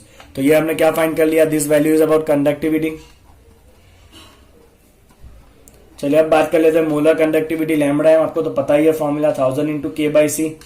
Very good, that is 1000 into K. K किसमें रखना है, siemens into siemens per centimetre, ये रहा के का वैल्यू साइमन पर सेंटीमीटर ही है 0.01148। चलिए बच्चों कॉन्सेंट्रेशन कितना है आपका, तो कॉन्सेंट्रेशन सी कितना है, मोलारिटी में चाहिए, मोल पर लीटर में कितना है concentration, is it given to you और not, yes it is given, जो हमने मिस कर दिया डेटा में से 0.05 mole per litre. So we have the concentration C as 0.05 mole per litre, that is molarity. तो हमें यही डायरेक्ट रखना है यहाँ पर 0.05। On simplifying it you will get the answer as 229.6 siemens centimetre square mole inverse. चलिए बच्चों clear, इतना आपको समझ आ गया आपको कैसे किया ये वो। ओके तो यहां पर हमें तीनों आंसर मिल चुका है। ये किसका आंसर है आपका, मोलर कंडक्टिविटी का। This is how will proceed in the question, simple है एकदम, है ना। पहले रेजिस्टेंस पर से रेजिस्टिविटी, रेजिस्टिविटी पर से कंडक्टिविटी, कंडक्टिविटी से लैम्बडा है, यूनिट में ध्यान रखना है। इधर आपको खतरा ध्यान रखना है, ये साइमन पर सेंटीमीटर चाहिए, ये मोलारिटी में चाहिए, ये मिलेगा Simon centimetre square mole inverse. Clear, दोनों न्यूमेरिकल बहुत इंपॉर्टेंट है बच्चों, दोनों न्यूमेरिकल। ओके चलिए बच्चों नेक्स्ट आपका टॉपिक है, that is a variation of the conductivity and the molar conductivity with the concentration. किस तरह से कॉन्सेंट्रेशन चेंज करने से conductivity that is K will change and molar conductivity that is lambda M is change. Okay ये सारा जो है ना वो एक ही जैसा टॉपिक है, जो एक साथ में करना जरूरी है। मैं यहाँ पे कोई दो अलग अलग लेक्चर नहीं करूंगा, एक बड़ा लेक्चर बनेगा। Okay you have to make your own parts and you have to study from it. Okay चलिए बच्चों, variation of conductivity K with the concentration। okay चलिए बच्चों, very simple thing, conductivity is directly proportional to the concentration। क्योंकि अगर आप concentration बढ़ाओगे, ज्यादा electrolyte डालोगे, ज्यादा आयन मिलेंगे, ज्यादा आयन मिलेंगे तो ज्यादा कंडक्टिविटी मिलेगा, simple as that, very simple, right. चलिए तो K is directly proportional to the concentration। Okay K decreases with dilution. Dilution मतलब अगर कॉन्सेंट्रेशन कम करोगे तो कंडक्टिविटी भी कम हो जाएगा। क्यों कम हो जाएगा, for both the strong and weak electrolytes. Reason क्या है, as the number of ion carrying the charge per unit volume will decrease. Ion क्या हो जाना है बच्चों आपका, चेंज हो जाने वाला है। अगर आयन चेंज हो गया, अगर आयन कम हो गया तो ऑब्वियसली चार्ज कैरियर को कैरी करने वाले लोग ही कम हो गए, तो जो आपका कंडक्टिविटी है वो भी कम हो जाएगा। समझ आया बच्चों आपको इतना, एज सिंपल एज दैट। चले बच्चों अब यहाँ पर ना कंडक्टिविटी का एक छोटा सा डेफिनेशन लिख देते हैं वापस से एक बार। तो रेजिस्टेंस हमने ये फॉर्मूला लिखा था, R equal to rho into L by, और रो क्या होता है 1/k। अगर इसको पूरा उल्टा कर दे तो क्या होगा, आर का उल्टा हो जाएगा बच्चों 1/r is conductance ji, resistance का उल्टा होता है कंडक्टेंस जी। हम पूरा उल्टा करें तो इसको उल्टा करेंगे तो 1/r, के ऊपर आ जाएगा, एरिया नीचे जाएगा, लेंथ नीचे जाएगा, यस और नो। ओके तो अगर मान लो बच्चों मैं ये एरिया को भी 1 रख दूं और लेंथ को भी कितना रख दूं, 1 रख दूं, area and length both are 1, तो अब जो आपको कंडक्टेंस मिलेगा वो कंडक्टेंस से कितना होगा बच्चों, कंडक्टिविटी जितना होगा, if the length and area is 1। Okay तो G that is conductance is equal to conductivity K. मैं लिख दूं यहाँ पे कि जी क्या है बच्चों, कंडक्टेंस है। तो conductance is equal to conductivity if the area and length is equal to 1। What do mean by length and area, है क्या चल रहा है, लेंथ एंड एरिया क्या है, तो आपका जो इलेक्ट्रोड के बीच में, ये दोनों इलेक्ट्रोड बच्चों आपका किसका, कंडक्टिविटी सेल का, इसके बीच में जो इलेक्ट्रोलाइट का कॉलम बनता है ना, जिस बीच में जो इलेक्ट्रोलाइट आएगा, ये जो कॉलम बनेगा ना बच्चों, उसका लेंथ कितना होना चाहिए, 1 होना चाहिए, और उसका एरिया भी कितना होना चाहिए बच्चों, 1 होना चाहिए। अगर ऐसा है तो बीच में जो भी आपको कंडक्टेंस मिलेगा वो कितना होगा, कंडक्टिविटी जितना होगा। Clear with this. चलिए बच्चों, conductivity is the conductance of 1 unit volume. Conductivity is what, G is equal to K, conductivity K is equal to conductance of the unit volume, because obviously बीच में volume कितना हो जाएगा, unit हो जाएगा, because length भी 1 है, area भी 1 है, वॉल्यूम क्या होता है, एरिया इंटू लेंथ, दोनों 1 1 है, तो ये बीच का पूरा वॉल्यूम भी कितना हो जाना है बच्चों आपका, 1 हो जाना है कि नहीं, ओके, तो conductivity K is equal to conductance of the unit volume of the solution and it should be kept between two platinum electrode. तो ये दोनों प्लेटिनम के इलेक्ट्रोड है आपके, okay, with a unit area. Platinum electrode का area कैसा होगा, unit होगा, और उनके बीच का डिस्टेंस भी कैसा होगा बच्चे, यूनिट होगा। तो प्लेटिनम के इलेक्ट्रोड होने चाहिए जिनका एरिया यूनिट होगा, दोनों के बीच का डिस्टेंस भी यूनिट होगा, तो उसके बीच में जो कॉलम बनेगा उसका वॉल्यूम भी कैसा होगा, यूनिट हो जाएगा। तो उस कॉलम का जो कंडक्टेंस होगा ना, that is equal to conductivity. अब आप सिंपल सा सोचो, अगर आपने डाइल्यूट कर दिया, अगर डाइल्यूट कर दोगे तो आयन कम हो गए, मतलब इन दोनों के बीच में जो आयन होंगे वो कम हो जाएंगे, आयन कम हो गए तो कंडक्टिविटी भी कम ही हो जाने वाला है। As simple as that. समझ आया आपको इतना? चलिए अब देखते हैं बच्चों किस तरह से मोलर कंडक्टिविटी वेरी होगा डाइल्यूशन के साथ। Let's see variation of the molar conductivity lambda M. Important topic है बच्चों, देखिएगा ध्यान से। तो यहां पे आपका ये कंक्लूजन है कि डायरेक्टली प्रोपोर्शनल टू कॉन्सेंट्रेशन। यहां पे क्या होगा बच्चों, यहां पे उल्टा होगा, lambda M is inversely proportional to the concentration. देखते हैं इसका रीजन क्या है वो, ठीक है ना। Let's see what is the reason for this. Lambda M is the conductance of the volume V of solution containing 1 mole of electrolyte kept between two electrodes with the area of cross section A and the distance between them as a unit। अब इसको देखिए बच्चों ध्यान से, कहने का मतलब क्या है। तो अब यहां पे आपके जो इलेक्ट्रोड्स है, ये पहला इलेक्ट्रोड, ये दूसरा इलेक्ट्रोड प्लेटिनम का, राइट। उसका एरिया यूनिट नहीं लेना है। एरिया कितना लेना है बच्चों आपको, ए जितना लेना है। एरिया कितना लेना है बच्चों, ए जितना लेना है, और दोनों के बीच का डिस्टेंस जो है ना, दूसरे में लेंगे एल जितना, लेंथ जितना, and this length should be equal to 1 unit. देखिए बच्चों डेफिनेशन में, lambda M is the conductance of the volume V of a solution that contain 1 mole of electrolyte kept between two electrode। Electrode का area कितना होगा, A होगा, और उसका distance कितना होगा, यूनिट लेंथ होगा। तो अब इनके बीच में आपका जो भी बच्चों इलेक्ट्रोलाइट आएगा, इसके बीच में आपका जो भी इलेक्ट्रोलाइट आएगा, बताया चलिए इसका वॉल्यूम कितना होता है बच्चों। तो वॉल्यूम क्या होगा, एरिया इंटू लेंथ। एरिया आपका A है, लेंथ आपका 1 है, तो आपका जो एरिया वॉल्यूम है वो कितना हो जाएगा, A into 1 that is equal to A। इसके बारे में भी आगे आने वाला है, राइट। तो यहां पे आपका टोटल वॉल्यूम अब यूनिट नहीं होने वाला है, बिकॉज यहां पे एरिया अलग, एरिया 1 नहीं है। तो यहां पे टोटल वॉल्यूम कितना होगा बच्चों, V जितना है, और इसके इतने पर्टिकुलर कॉलम में आपका कितना इलेक्ट्रोलाइट होना चाहिए बच्चों, 1 मोल होना चाहिए। दिस इज इंपॉर्टेंट थिंग, कितना होना चाहिए, बीच में 1 मोल होना चाहिए। यहां पे देखिए क्या था बच्चों, यहां पे एरिया भी 1 था, लेंथ भी 1 था, उसके बीच में जो भी इलेक्ट्रोलाइट बना उसका वॉल्यूम भी 1 होगा। उसका जो कंडक्टिविटी है उसे कहते हैं हम कंडक्टिविटी के, या उसका जो कंडक्टेंस है उसे कहते हैं कंडक्टिविटी के। और मोलर कंडक्टिविटी में क्या है, इलेक्ट्रोड का एरिया A होगा, that is not unit, distance is unit. अब बीच में जो भी आपका कॉलम बना, उस कॉलम के अंदर कितना मोल इलेक्ट्रोलाइट होना चाहिए, 1 मोल होना चाहिए। तो ऐसा जो कॉलम बना जिसके बीच में 1 मोल इलेक्ट्रोलाइट है, एरिया A है, लेंथ 1 है, उसका जो कंडक्टेंस होगा ना, that is a molar conductivity.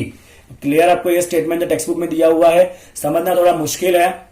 Area is A, distance is L, जो वॉल्यूम बना बीच में कॉलम का, उसके अंदर 1 मोल इलेक्ट्रोलाइट होना चाहिए, तो उसका जो कंडक्टेंस होगा ना, that is equal to your conductivity, that is molar conductivity lambda M. Clear with this? अब देखिए बच्चों, तो आपका लैम्बडा एम क्या होता है, ठीक है, lambda M is equal to K into A by L हो जाएगा अल्टीमेटली, राइट। चलिए अब यहां पे बच्चों आपका एरिया कितना है, ए जितना है, लेंथ कितना है आपका 1 है। चलिए बच्चों बताइए वॉल्यूम कितना होता है, वॉल्यूम होता है आपका एरिया इंटू लेंथ, यस और नो। एरिया ए जितना है, लेंथ आपका 1 है, तो वॉल्यूम इक्वल टू एरिया हो जाएगा। तो मैं जहां पे ये एरिया है वहां पे वॉल्यूम लिख सकता हूं V, यस और नो। मैं आपको एक और तरीके से बताना चाहता हूं बच्चों, इसको देखिए जो आपको टेक्स्ट बुक में नहीं दिया है। लैम्बडा एम क्या होता है बच्चों, लैम्बडा एम होता है आपका कंडक्टिविटी बाय कॉन्सेंट्रेशन। एग्री और नॉट, यही आपने सबसे पहला फॉर्मूला में यही लिखा था, lambda M is equal to K by C. चलिए बच्चों, सी क्या होता है, कॉन्सेंट्रेशन होता है। कॉन्सेंट्रेशन क्या होता है बच्चों, आपका मोल बाय वॉल्यूम, हाँ क्या ना। हमने मोल कितना लिया है बच्चों, 1 मोल लिया है कि नहीं, तो अल्टीमेटली आपका लैम्बडा एम कितना हो जाएगा, के इंटू वॉल्यूम भी हो जाएगा। आया कुछ समझ में, इतना समझ में आया बच्चों आपको। तो अब इतना ध्यान रखिए पर्टिकुलरली कि lambda M is equal to K into volume. कौन सा वॉल्यूम, 2 इलेक्ट्रोड के बीच में जो आपका सोल्यूशन बना फंसा हुआ है ना, उसका वॉल्यूम कितना है, V जितना है, ठीक है। तो आपका मोलर कंडक्टिविटी होगा बच्चों के इंटू V, ठीक है। चलिए तो हम यहां तक पहुंचे थे, lambda M is equal to K into volume.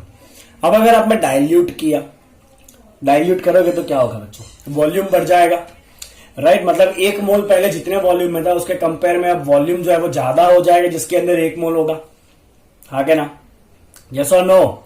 समझ आया आपको इतना। तो अगर आपने बच्चों डाइल्यूट किया, मतलब कॉन्सेंट्रेशन को डिक्रीज कर दिया, तो ऑब्वियसली वॉल्यूम क्या हो जाएगा, बढ़ जाएगा। हम पानी डालते हैं डाइल्यूट करने के लिए, तो अगर बच्चों ये वॉल्यूम बढ़ा तो ये लैम्बडा एम भी क्या होना है, बढ़ना है कि नहीं बढ़ना है, बिकॉज डायरेक्ट प्रोपोर्शन में है, hence lambda M will also increase. But problem क्या होगा पता है, इतना ज्यादा इंक्रीज होने वाला नहीं है। रीजन ये है कि अगर आप डाइल्यूट करते हो ना तो आयन कम हो जाते हैं, आयन कम हो गए मतलब ये कंडक्टिविटी कम हो जाता है।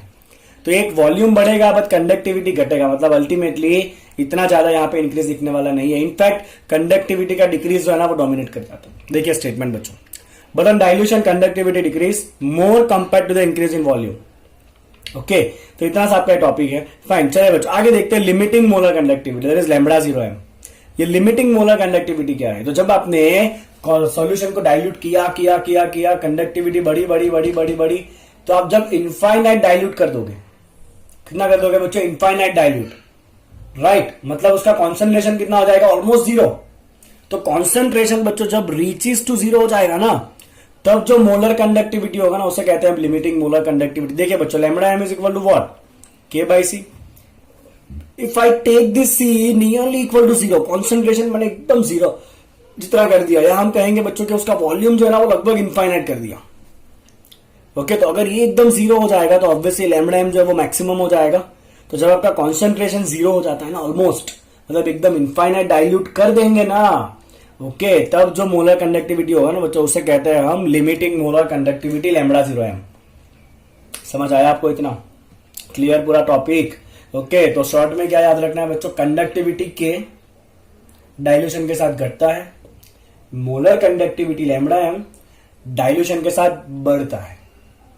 Clear with this? ओके, चले बच्चों अब बात करी जाएंगे कि किस तरह से ये लिमिटिंग मोलर कंडक्टिविटी या मोलर कंडक्टिविटी वेरी करेगा। इतना तो हमने देख लिया ना कि मोलर कंडक्टिविटी जो है वो कॉन्सेंट्रेशन के साथ घटता है और डाइल्यूट करने से बढ़ता है। कौन, limiting molar conductivity lambda M. किस तरह वेरी होगा, क्या रिलेशन है, देखिए बच्चों। तो अब नेक्स्ट आ गया आपका variation of the lambda M with concentration. तो पहले हम बात करते हैं बच्चों for the case of strong electrolyte, जैसे कि NaCl, KCl, HCl, they strong electrolyte, completely dissociate हो जाएगा, that is alpha equal to 1। तो उसके लिए आपको सीधा फॉर्मूला याद रखना है बच्चों कि उसका जो मोलर कंडक्टिविटी होता है lambda M, that is equal to lambda 0m minus a into C power half. Lambda M equal to lambda 0m minus a into C power half. ये जो है वो एक्सपेरिमेंटली डिराइव किया गया फॉर्मूला है, there is no theoretically basis for it. Okay, so lambda M is equal to lambda 0m minus a into C raise to half. C raise to half का मतलब होता है under root C. So will remember for the strong electrolyte only. किसके लिए बच्चों, खाली strong electrolyte के लिए ही होता है। Lambda M equal to lambda 0m minus a root C. C is the concentration, what is a? Okay, तो this a is the constant. किस पर डिपेंड करता है ये देखिए बच्चों, the value of the constant a for a given solvent and the temperature depends on the type of electrolyte. Okay, और ये A चेंज हो जाएगा with the change in positive and negative ions. तो A डिपेंड करता है electrolyte का type कौन सा है उसके ऊपर। ओके, जैसे कि अगर आपका NaCl है तो दोनों के ऊपर चार्ज कितना होगा, +1 होगा। CaCl2 का चार्ज कितना होगा बच्चों, Ca पे +2, क्लोरीन पे -1, Mg पे +2, SO4 पे -2। तो इसे कहते हैं 1 टाइप ऑफ इलेक्ट्रोलाइट, इसे कहते हैं 2 टाइप ऑफ इलेक्ट्रोलाइट, इसे कहते हैं 2 type of electrolyte. Okay fine, तो इन सबके लिए ए का वैल्यू अलग अलग होगा बिकॉज ये सारे अलग अलग टाइप के इलेक्ट्रोलाइट है। अगर मैं कहूं बच्चों KCl, तो KCl भी किस टाइप का होता है बच्चों, +1 टाइप का होगा। तो NaCl के लिए ए का वैल्यू और KCl के लिए ए का वैल्यू सेम होगा बिकॉज ये दोनों 1 टाइप के इलेक्ट्रोलाइट है। कैसे बच्चों, ये दोनों 1 टाइप ऑफ इलेक्ट्रोलाइट है, तो दोनों के लिए ए का वैल्यू कैसा होगा, सेम होगा। ओके, समझ आया आपको इतना? तो ये ए डिपेंड करता है इलेक्ट्रोलाइट का टाइप कौन सा है, चार्ज कौन सा है। अगर अलग अलग इलेक्ट्रोलाइट है जिसके अंदर आयन के ऊपर के चार्जेस सेम होते हैं तो उनके लिए ए का वैल्यू भी कैसा होता है, सेम होता है। चलिए बच्चों अगर ग्राफ प्लॉट करें तो कर लेते, तो y equal to M X plus C, straight line का इक्वेशन बन गया। y एक्सिस पे रखेंगे लैम्बडा एम, x एक्सिस पे रखेंगे अंडर रूट से, that is C into C raise to half. चलिए बच्चों देखिए ध्यान से, c मतलब इंटरसेप्ट, और ये स्लोप देखिए, m जो है ना वो स्लोप है, स्लोप जो है ना वो माइनस है, नेगेटिव में है, मतलब ग्राफ जो है ना वो कहां उतरेगा, नीचे उतरेगा। दिख रहा है आपको ग्राफ कहां आ रहा है बच्चों, आपका नीचे आ रहा है ना, और वो टच कहां पे करेगा, इंटरसेप्ट आपका कितना है बच्चों, लैम्बडा 0m। वेरी ऑब्वियस, अगर कॉन्सेंट्रेशन घटा घटा घटा घटा के 0 करोगे तो चल आखिर में आपका लैम्बडा एम कितना रह जाता है, लैम्बडा 0m जितना रह जाता है, ये वाला लिमिटिंग मोलर कंडक्टिविटी। अगर C 0 होगा तो लैम्बडा की जगह क्या रखते हैं, लैम्बडा 0m रखते हैं ना। तो ये ग्राफ चालू कहां से होगा, लैम्बडा 0m से स्ट्रेट लाइन होगा जो नीचे उतरेगा, जिसका स्लोप कितना होता है, माइनस से होता है। कितना होता है बच्चों, इसका स्लोप होता है माइनस से। समझ आया आपको, इतना क्लियर, इतना आपको ओके। चले बच्चों आगे बढ़े यहां से अभी। फाइन, तो ये हो गया आपका स्ट्रॉन्ग इलेक्ट्रोलाइट के लिए lambda m equal to lambda 0m minus a root C. ये डिपेंड करता है टाइप ऑफ इलेक्ट्रोलाइट के ऊपर। स्ट्रेट लाइन बनेगा, स्लोप होगा आपका माइनस a, इंटरसेप्ट होगा लैम्बडा 0m।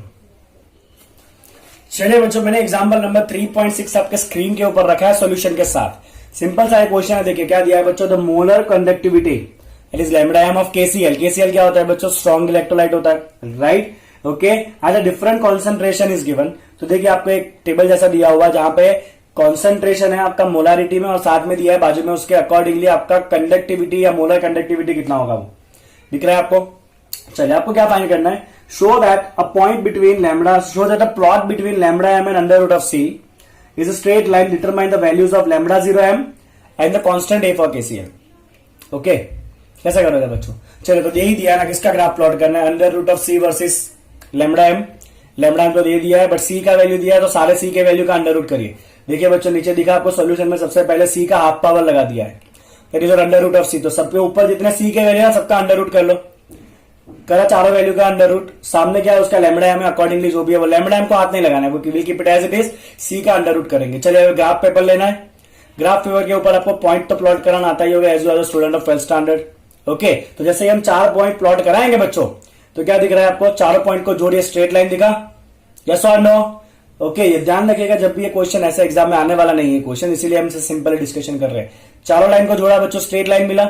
अब आपको पूछा लैम्बडा 0m, तो लैम्बडा 0m क्या होता है बच्चों, लाइन को पीछे तक खींचिए, जहां पे वो टच करेगा ना y एक्सिस को, वो वैल्यू लैम्बडा 0m है। देखिए खींचा बच्चों पीछे तक, कहां टच कर रहा है, देखिए ऊपर कुछ 149.8 के ऊपर टच कर रहा है, तो अप्रोक्सीमेट ले लेंगे बच्चों 150। तो देखिए आंसर में भी क्या लिखा है, लैम्बडा 0 क्या लिख दिया, 150 लिख दिया है अप्रोक्सीमेट, और इस 150 Simon centimetre square mole inverse. Clear. चलिए ए क्या होता है बच्चों, ए इज योर स्लोप, है कि नहीं, हमने ऐसा लिखा था ना, A is your slope and slope is your minus A. आपको स्लोप निकालना आता है बच्चों, तो स्लोप के लिए आप कोई भी 2 पॉइंट लीजिए, ओके, और उस 2 पॉइंट के लिए हम क्या करेंगे, y2 minus y1 upon x2 minus x1, that is going to be your slope. Okay, चलिए बच्चों, तो आप कोई भी 2 पॉइंट यहां से ले लीजिए, यहां पर तो लिख के नहीं दिया स्लोप कैसे निकाला है वो। तो स्लोप के लिए हम क्या करते हैं, just give me a second, I will show you और will do for the slope. चलिए बच्चों, तो मान लीजिए हमने बीच वाले 2 पॉइंट ले लिए, okay, let's take this 2 points. जो मुझे दिख रहा है ना, पहले 2 डेटा ले लेते हैं, let's take the first 2 data. तो आपका अंडर रूट ऑफ c और लैम्बडा m का वैल्यू लिखता हूं मैं पहले 2 डेटा के लिए, that is equal to your 0.01407। Okay, ये कितना है बच्चा आपका 148.61, ये दूसरा वैल्यू है आपका 0.01758 और उसके अकॉर्डिंगली यहां पर वैल्यू है 148.29।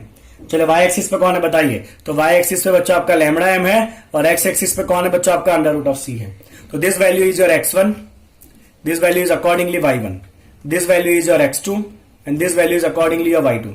अब बच्चों स्लोप क्या होता है, तो slope is equal to y2 minus y1 upon x2 minus x1, this is your value of slope and we knows that the slope here is, चले पहले वैल्यू निकाल लेते हैं, y2 is 148.29, y1 is 148.61 divided by 0.01758, that is x2 minus x1 0.01407। तो जैसे ही बच्चा आप इसको सॉल्व करोगे ना, तो आपका स्लोप अप्रोक्सीमेटली आएगा कुछ 87.46, माइनस में आएगा बच्चों आपका 87.46।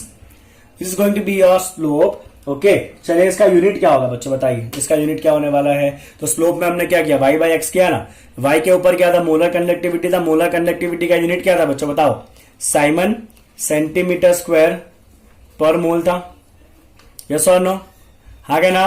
और नीचे आपका कौन सा यूनिट है, ये अंडर रूट एक्स, एक्स क्या है बच्चों आपका रूट सी है कि नहीं, तो रूट सी मतलब क्या होता है, मोल पर लीटर, उसका अंडर रूट है मतलब हाफ पावर लगाएंगे, तो यूनिट लिखना भी यहाँ पे जरूरी है। चले बच्चों, हमने क्या देखा थियरी में, स्लोप क्या होता है, माइनस से होता है कि नहीं, थियरी में क्या देखा हमने, स्लोप का वैल्यू कितना होता है, माइनस से होता है कि नहीं, ये हमने स्लोप निकाल लिया, that is minus A minus minus cut करो, ए का वैल्यू आएगा बच्चों 87.46 यूनिट हो रहा ऊपर, साइमन सेंटीमीटर स्क्वायर पर मोल, ज्यादा कट नहीं करने जाने का, डायरेक्ट लिख देने का इस तरह से। ओके, डिवाइड बाय क्या है नीचे आपका मोल पर लीटर, कट करने जाओगे ना तो मार्क कट हो जाएंगे तुम्हारे अगर गलती हो गई तो, कीप इट लाइक दिस, छोड़ दे ऐसा करके इसको। ठीक है, तो इस तरह आपको मिल जाएगा उस क्वेश्चन के अंदर ए का वैल्यू। तो पहले ग्राफ प्लॉट कराया, ग्राफ जहां पे टच करेगा वो आपका लैम्डा एम का वैल्यू है, ओके, और ये साथ में आपको स्लोप निकालना है इस तरह से, और स्लोप आपको कौन सा वैल्यू दे देगा बच्चों, ए का वैल्यू दे देगा। समझ आया किस तरह स्लोप निकाला, बुक में लिख के नहीं दिया हुआ, डायरेक्ट दे दिया है, okay, but this is how you can find the slope, Y का डिफरेंस बाय एक्स का डिफरेंस। Got it? चलिए आगे बढ़ते हैं। चलिए बच्चों, इतना करने के बाद अब एक मोस्ट इंपॉर्टेंट थियरी आ रहा है, that is called as Kohlrausch law. बोले साथ में Kohlrausch law, very important. Let's see क्या है ये। तो कॉलरॉश ने क्या किया, अलग अलग स्ट्रॉन्ग इलेक्ट्रोलाइट के limiting molar conductivity lambda 0m का स्टडी किया और उसमें एक पैटर्न ढूंढ निकाला। किसका स्टडी किया, lambda 0m of strong electrolyte का स्टडी करके उसमें एक पैटर्न निकाला। देखिए क्या पैटर्न है वो, he noted the regularity in the lambda 0m of the various strong electrolytes. क्या है वो सिमिलरिटी, देखिए बच्चों, is the difference of lambda 0m that is limiting molar conductivity of the NaX and KX। देखिए यहां पे जो पॉजिटिव आयन है वो अलग अलग है, Na एंड K, बट जो नेगेटिव आयन है ना बच्चों वो सेम है। For X is nearly constant, जैसे कि limiting molar conductivity of KCl minus limiting molar conductivity of NaCl। देखिए यहां पे दोनों में क्लोरीन आयन कॉमन है, ओके, तो ये जो डिफरेंस है that is equal to limiting molar conductivity of KBr minus limiting molar conductivity of NaBr। इसमें क्या सेम है बच्चों, Br सेम है दोनों में, ओके, और यहां पे दोनों में K, अल्टीमेटली क्या हो गया बच्चों, K माइनस Na का मोलर कंडक्टिविटी हो गया। यहां भी क्या हो गया, K माइनस Na का मोलर कंडक्टिविटी हो गया, बिकॉज नेगेटिव आयन तो सेम है। अगर आप नेगेटिव आयन आयोडाइड लोगे ना, जैसे कि ये वाला limiting molar conductivity of Ki minus lambda 0m of Na, आई यहां भी बच्चों दोनों में सेम है, तो यहां भी क्या है, ultimately lambda 0m of K minus Na। Okay, तो जो difference of limiting molar conductivity KCl और NaCl के बीच में है, वही सेम डिफरेंस जो है वो KBr NaBr के बीच में है, वही सेम डिफरेंस जो है वो Ki और NaI के बीच में भी, और ये होता है ऑलमोस्ट 23.4 साइमन सेंटीमीटर स्क्वायर पर मोल इनवर्स। तो क्या हम ऐसा कह सकते हैं कि देखिए इनके अंदर नेगेटिव आयन सेम है, कट कर दो, इसमें भी नेगेटिव सेम है, कट कर दो, इसमें भी नेगेटिव सेम है, कट कर दो। तो क्या मैं ऐसा कह सकता हूं ये जो वैल्यू है ना, that is for the limiting molar conductivity of Na plus ion minus limiting molar conductivity of K plus ion, sorry K plus पहले है, तो limiting molar conductivity of K plus and limiting molar conductivity of Na plus. कह सकता हूं मैं K plus और Na plus के limiting molar conductivity का डिफरेंस जो है ना वो 23.4 रहेगा। उसी तरह से बच्चे एक काम करते हैं, अभी नेगेटिव आयन को अलग अलग रखते हैं, पॉजिटिव सेम रखते हैं, जैसे कि NaBr एंड NaCl। चलिए Na सेम है, Br और Cl अलग अलग है, फिर आप KBr और KCl ले लो, डिफरेंस निकालो, उसका भी K सेम है, तो यहां पे क्या है, Br माइनस Cl है, यहां भी Br माइनस Cl है, तो इन दोनों के लिए भी डिफरेंस जो है ना वो सेम आता है 1.8। तो कहना है ये जो डिफरेंस है ना that is for lambda 0 of Br minus ion minus lambda 0 of Cl minus ion. तो ऐसा ही कुछ कॉलरॉश ने भी स्टडी किया था, राइट। उसने कहा कि जो ओवरऑल इलेक्ट्रोलाइट का कंडक्टिविटी है ना वो इंडिविजुअल आयन के कंडक्टिविटी की वजह से है। इंडिविजुअल इलेक्ट्रोलाइट का जो मोलर कंडक्टिविटी है that is due to the molar conductivity of individual ions. देखिए उसका स्टेटमेंट आ गया अभी। तो Kohlrausch law of independent migration of ion किसके लिए बच्चे, for the independent migration of the ions. Law कहता है कि lambda 0m that is limiting molar conductivity of electrolyte can be represented as the sum of the individual contribution of the anion and the cation of the electrolyte. तो individual anion और cation की limiting molar conductivity का सम कर दो, आपको overall electrolyte का conductivity मिल जाने वाला है। जैसे कि if you have the limiting molar conductivity of NaCl, कौन कौन से आयन है, Na प्लस है एंड Cl माइनस है, उन दोनों के मोलर कंडक्टिविटी को प्लस कर दो, you will get the molar conductivity, limiting molar conductivity for NaCl। कर देंगे। अब यहां पे इंडिविजुअल आयन के लिए हम ये वाला लैम्डा यूज करेंगे फॉर इंडिविजुअल आयन।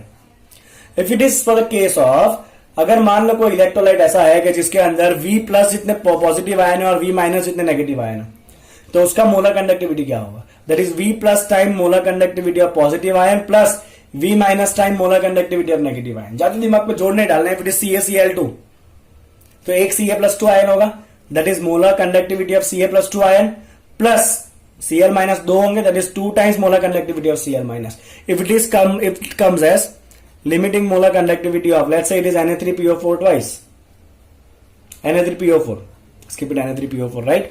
तो यहां पे Na कितनी बार है, 3 बार है, तो 3 बार क्या करेंगे, molar conductivity of Na plus लेंगे, और PO4 एक बार है तो एक बार क्या लेंगे, molar conductivity of PO4 -3 ion लेंगे। ओके, तो कॉलरॉश कहता है कि स्ट्रॉन्ग इलेक्ट्रोलाइट का limiting molar conductivity, strong electrolyte का लिमिटिंग मोलर कंडक्टिविटी, उसके अंदर रहे हुए पॉजिटिव और नेगेटिव आयन की इंडिविजुअल मोलर कंडक्टिविटी के सम जितना होगा। This is your कोलरॉस law, but exact statement लिखोगे तो ही एग्जाम में मार्क मिलेंगे। समझ आ गया बच्चों पैटर्न क्या ऑब्जर्व किया और यहां से उसने स्टेटमेंट क्या दिया। तो स्ट्रॉन्ग के लिए तो काम हो गया बच्चों ना। What if you want to find the limiting molar conductivity of weak electrolyte. अब थोड़ा प्रॉब्लम यहां पे आने वाला है, let's see what is that. चलो तो वीक इलेक्ट्रोलाइट का केस देखते हैं। आपको एक फॉर्मूला याद आना चाहिए बच्चों, वीक इलेक्ट्रोलाइट आपने इक्विलिब्रियम चैप्टर में उसका डिग्री ऑफ डीएसोसिएशन अल्फा का फॉर्मूला पढ़ा होगा। तो वीक इलेक्ट्रोलाइट का डिग्री ऑफ डीएसोसिएशन अल्फा होता है बच्चों under root of Ka/C। It is for the case of the acidic acid जहां पे एक पॉजिटिव और एक नेगेटिव आयन मिलता है, right. As per the question ये चेंज होता रहता है। तो लेट्स कंसिडर कि अल्फा का वैल्यू है अंडर रूट ऑफ Ka/C जो एसिडिक एसिड के लिए है, या ऐसा इलेक्ट्रोलाइट जिसके अंदर एक पॉजिटिव और एक नेगेटिव आयन है, उसके लिए आपको अल्फा इतना मिलेगा। अब क्या दिख रहा है बच्चों, alpha is inversely proportional to C। तो अगर आपने बच्चों सोल्यूशन को डाइल्यूट करा दिया, क्या किया, कॉन्सेंट्रेशन कम करा दिया, तो ऑब्वियसली अल्फा क्या हो जाएगा, बढ़ जाएगा, आगे ना। तो on dilution concentration decrease and alpha will increase because inverse proportion है। ओके अगर अल्फा इंक्रीज हुआ मतलब डिग्री ऑफ डीएसोसिएशन ज्यादा होने वाला है अभी, मतलब आयन जो है वो ज्यादा प्रोड्यूस होंगे, more ions are produce. If the more ions are produce obviously lambda m will increase because lambda M क्या होता है बच्चों आपका K/C होता है कि नहीं। तो आपने एक तो डाइल्यूट किया मतलब कॉन्सेंट्रेशन को कम किया, साथ में आयन ज्यादा बने, हाँ कहना, आयन ज्यादा बने मतलब कंडक्टिविटी बढ़ा, तो K बढ़ा साथ में, तो ये तो डबल फायदा हो गया। K बढ़ रहा है, न्यूमरेटर बड़ा हो रहा है, डिनोमिनेटर कम हो रहा है, तो ऑब्वियसली रेशियो तो और बड़ा होता जाएगा, हाँ कहना। इसका मतलब क्या है बच्चों, हाई कॉन्सेंट्रेशन, उल्टा हो गया वापस। अगर कॉन्सेंट्रेशन को हाई कर दिया अल्फा बहुत छोटा हो जाएगा, अगर कॉन्सेंट्रेशन कम रखोगे अल्फा ज्यादा होगा, ज्यादा डीएसोसिएट होगा, आयन ज्यादा मिलेंगे, कंडक्टिविटी ज्यादा होगा और मोलर कंडक्टिविटी भी उसका बढ़ेगा, राइट। चलो बच्चों आगे बढ़ते हैं। So the high concentration point हो गया अपना। Next point, lambda M increases very steeply with dilution near the low concentration side. Just see this side, ये मैंने ग्राफ प्लॉट कराया lambda M versus under root of C के लिए for acetic acid weak electrolyte. Strong का graph कैसा था बच्चों, strong का तो ऐसा था direct straight line, right, KCl का। तो वहां पर तो आपको डायरेक्टली यहां पर इंटरसेक्ट मिल जाता है, तो आपको उसको कह देते हैं बच्चों lambda 0m। Limiting molar conductivity आपको ग्राफ से ही मिल जाता है स्ट्रॉन्ग इलेक्ट्रोलाइट के लिए, बिकॉज वो स्ट्रेट लाइन आपको खींचोगे डायरेक्ट इंटरसेप्ट मिल जाएगा आपको। But if it is a case of weak electrolyte, देखिए ये आपका लो कॉन्सेंट्रेशन रीजन है पूरा, ये वाला वेरी लो कॉन्सेंट्रेशन, राइट। तो वहां पे देखिए बच्चों कॉन्सेंट्रेशन घटने के साथ ये लिमिटिंग मोलर का आपका मोलर कंडक्टिविटी कितना स्टीपली ऊपर जा रहा है, देखो तो। और वो कभी इस लाइन को मिलने वाला ही नहीं है, मतलब यहां पे आप ग्राफ को पीछे खींचोगे तो यहां पे टच होने वाला नहीं है, मतलब आपको यहां पे डायरेक्टली लैम्डा 0m मिलता नहीं है। स्ट्रॉन्ग इलेक्ट्रोलाइट में डायरेक्ट लैम्डा 0m मिल गया था पीछे खींचने पे बिकॉज स्ट्रेट लाइन था। बट यहां पे तो लो रीजन में जाते ही कॉन्सेंट्रेशन घटा तो एकदम स्टीप इंक्रीज हो गया मोलर कंडक्टिविटी में, और वो लाइन जो है वो इस लाइन को टच नहीं करेगा, मतलब यहां पे लैम्डा 0m डायरेक्ट मिलना नहीं है। तो इसका lambda 0m that is limiting molar conductivity कैसे फाइंड करना है, let's see that. So lambda 0m can not be obtain directly by extrapolating the graph of lambda m to the zero concentration. इसको directly आप पीछे खींचोगे तो भी touch तो होने वाला नहीं है, पैरेलल जा रहा है, मतलब लैम्डा 0m डायरेक्ट नहीं मिलने वाला आपको ग्राफ से। तो क्या करेंगे, तो इनफाइनाइट डाइल्यूशन, इनफाइनाइट डाइल्यूशन मतलब concentration is 0, your alpha is nearly equal to 1। अगर ये 0 हो गया तो अल्फा मैक्सिमम हो जाएगा, मैक्सिमम अल्फा कितना होता है 1 होता है, right. That is complete dissociation, but conductivity बहुत कम हो जाएगा बिकॉज अगर आपने एकदम से डाइल्यूट कर दिया, ओके फाइन। तो conductivity is very low, hence K can not be measured accurately, right, hence lambda 0m also can not be measured accurately. तो इन शॉर्ट आप इतना याद रखिए कि वीक इलेक्ट्रोलाइट के लिए लैम्डा 0m जो है ना वो आप डायरेक्टली मेजर नहीं कर सकते हो, you cannot measure it directly, it is not possible to measure directly lambda 0m for weak electrolyte। तो क्या करेंगे, तो lambda 0m for the weak electrolyte is obtained by using the Colruy's law of independent migration of the ion। बताता हूं इसके बाद weak electrolyte के लिए किस तरह से lambda 0m निकालना है, प्लस माइनस करना है, मजा आएगा आपको। 2-3 एग्जांपल मैंने इन्वॉल्व किया इसके अंदर, okay. Let's see that any concentration, अब यहां पे एक फॉर्मूला देख लो बच्चों, at any concentration C degree of dissociation alpha this alpha can be given by lambda M divide by lambda 0m। Formula याद रखिएगा बच्चों, वीक इलेक्ट्रोलाइट के लिए डिग्री ऑफ डिसोसिएशन अल्फा कितना होता है, lambda M divide by lambda 0m। Lambda M क्या है, molar conductivity at any concentration. Lambda 0m क्या है बच्चों, molar conductivity at infinite dilution और लिमिटिंग मोलर कंडक्टिविटी। इसके ऊपर हम लैम्डा लगाते हैं। तो आप लैम्डा एम और लैम्डा 0m का रेशियो करोगे ना, तो आपको क्या मिलता है, डिग्री ऑफ डिसोसिएशन अल्फा मिलता है। Once you get the alpha, अब यहां से आप इक्विलिब्रियम कांस्टेंट फाइंड कर सकते हो, राइट। तो इक्विलिब्रियम कांस्टेंट या डिसोसिएशन कांस्टेंट आपको याद होगा कि ये कितना होता है बच्चों, अल्फा स्क्वायर से divide by 1 minus alpha. But ये किसके लिए ऐसे है कि जिसके लिए एक पॉजिटिव और एक नेगेटिव आयन होता है ना, उसके लिए फॉर्मूला बनता है degree of dissociation is alpha, that is equal to alpha कितना फाइंड किया बच्चों हमने अभी, lambda M divide by lambda 0m लिखा अभी आगे, ओके। और उसका डिसोसिएशन कांस्टेंट के कितना होता है बच्चों, alpha square C divide by 1 minus alpha. अभी अल्फा का वैल्यू डाल दो आप, lambda M bye lambda 0m, और उसको सिंप्लीफाई करो तो आपको ऐसा आंसर मिलेगा। ना करो तो भी चलेगा, जस्ट रिमेंबर दिस, क्योंकि हम जब न्यूमेरिकल में आएगा ना तो फिर ये यहां से जो वैल्यू आएगा वो डायरेक्ट डाल देंगे वैल्यू को। क्लियर, समझ आया आपको इतना। अब जो कहा ना कि वीक इलेक्ट्रोलाइट का लैम्डा 0m, स्ट्रॉन्ग इलेक्ट्रोलाइट से फाइंड करेंगे, कैसे करेंगे देखिए ध्यान से। So if you want to find the lambda 0m for HAC, AC is acetate ion, और ये H मतलब ये एसिडिक एसिड है। क्या है बच्चों, ये आपका एसिडिक एसिड है। देखो ना, ये हमें फाइंड करना है। क्या फाइंड करना है इसके लिए, lambda 0m। And what we have is lambda 0m for NaCl। NaCl कैसा है बच्चों, स्ट्रॉन्ग इलेक्ट्रोलाइट है। HCl का भी दिया हुआ है लैम्डा 0m, ये भी स्ट्रॉन्ग इलेक्ट्रोलाइट है, okay. NaAC that is sodium acetate, sodium ion आ गया, मतलब ये भी कैसा हो जाएगा, स्ट्रॉन्ग इलेक्ट्रोलाइट हो जाएगा। तो इन तीनों स्ट्रॉन्ग इलेक्ट्रोलाइट के लिए आपको कुछ वैल्यू दिया होगा, मैंने यहाँ पे XYZ लिखा है, और आपको वीक वाले का वैल्यू फाइंड करना है। अब देखो बच्चों क्या करना है, मस्त आपको जुगाड़ लगाना है। आपको फाइंड किसके लिए करना है, आपको फाइंड करना है लैम्डा 0m फॉर HAC। तो आप मुझे ये बताइए आपको H कहां से मिलेगा। तो 3 स्ट्रॉन्ग दिया है, 1 2 और 3, फिर से H कहां मिलेगा बोलो। इसके पास H नहीं, इसके पास H है, तो एक कितना चाहिए, एक ही H चाहिए ना, तो इसको एक बार ले लो। चलो लैम्डा 0m ऑफ HCl एक बार मैंने ले लिया, मेरा H आ गया। अब मुझे चाहिए एसिडेट आयन। इन तीनों स्ट्रॉन्ग में से एसिडेट कौन देगा, ये देगा, हाँ क्या ना। चलिए कितनी बार चाहिए, एक बार चाहिए, तो इसको भी एक बार ले लो, प्लस करना पड़ेगा। That is your lambda 0 molar conductivity of NaOAC, sorry NaAC sodium acetate. चलिए एसिडेट भी आ गया, तो मुझे तो H और AC ही चाहिए। H मेरा आ गया, AC मेरा आ गया। What I will do for NaNCl, वो तो मुझे चाहिए ही नहीं मोलर कंडक्टिविटी में। तो ना मुझे ये चाहिए ना मुझे ये चाहिए, मतलब मुझे Na और Cl नहीं चाहिए, तो NaCl उड़ा देना पड़ेगा, तो माइनस करना पड़ेगा। NaCl दिया है देख लो, तो यहां पे आप HCl का कंडक्टिविटी Y, कुछ भी वैल्यू दिया होगा क्वेश्चन के अंदर, ओके। एसिडेट का कंडक्टिविटी कितना है बच्चों, एक, इसका भी Y, इसका भी Y, let's keep it Z। तो इसका कितना है बच्चों, आपका Z है, ओके। और NaCl का कितना X है। तो इन तीनों वैल्यू के इस तरह एसोसिएट कर दो, आपको वीक इलेक्ट्रोलाइट के लिए मोलर कंडक्टिविटी मिल गया, लिमिटिंग मोलर कंडक्टिविटी। क्लियर। चलिए एक और क्वेश्चन मैंने लिया हुआ है, you want to find the lambda 0m again for magnesium acetate. Weak electrolyte का एग्जांपल है ये, ओके। मैग्नीशियम एसिटेट देखिए किस तरह फाइंड करेंगे हम, क्या क्या दिया है देखियो। तो आपको दिया हुआ है बच्चों CH3COONA is given to you, got it. और आपको दिया है बच्चों MgSO4, और आपको दिया है Na2SO4। आपको फाइंड किसका करना है, आपको फाइंड करना है बच्चों CH3COO twice Mg। This is what you need to find. अब सबसे पहला CH3COO आयन कहां से मिलेगा बोलो, 3 चीजें दिया है आपको, 1 2 एंड 3। CH3COO इसके पास नहीं है, इसके पास नहीं है, इसके पास है, मुझे चाहिए 2 बार, तो मैं इसको 2 बार उठा लू, 2 बार CH3COONA। चलिए हो गया आपका ये 2 बार, तो आपको ये आयन मिल गया। और आपको चाहिए मैग्नीशियम, इसके पास नहीं है, इसके पास है मैग्नीशियम, एक बार चाहिए ना, तो इसको एक बार ले लो। चलो प्लस करो इसको, लैम्डा 0m ऑफ MgSO4, यहां पे आपका लैम्डा 0 लिखना रहेगा, ओके ठीक है। चलिए और क्या नहीं चाहिए, तो ये भी आ गया अपने पास, ये भी आ गया। अब क्या नहीं चाहिए वो देखो, मुझे यहां से CH3COO चाहिए, बट ये Na नहीं चाहिए। 2 बार Na आ गया, 2 Na लिया ना, पूरा 2 बार लिया है, तो यहां पे 2 बार Na एक्स्ट्रा आ चुका है, कोई बात नहीं। यहां पे Mg चाहिए था, this is needed, SO4 is not needed.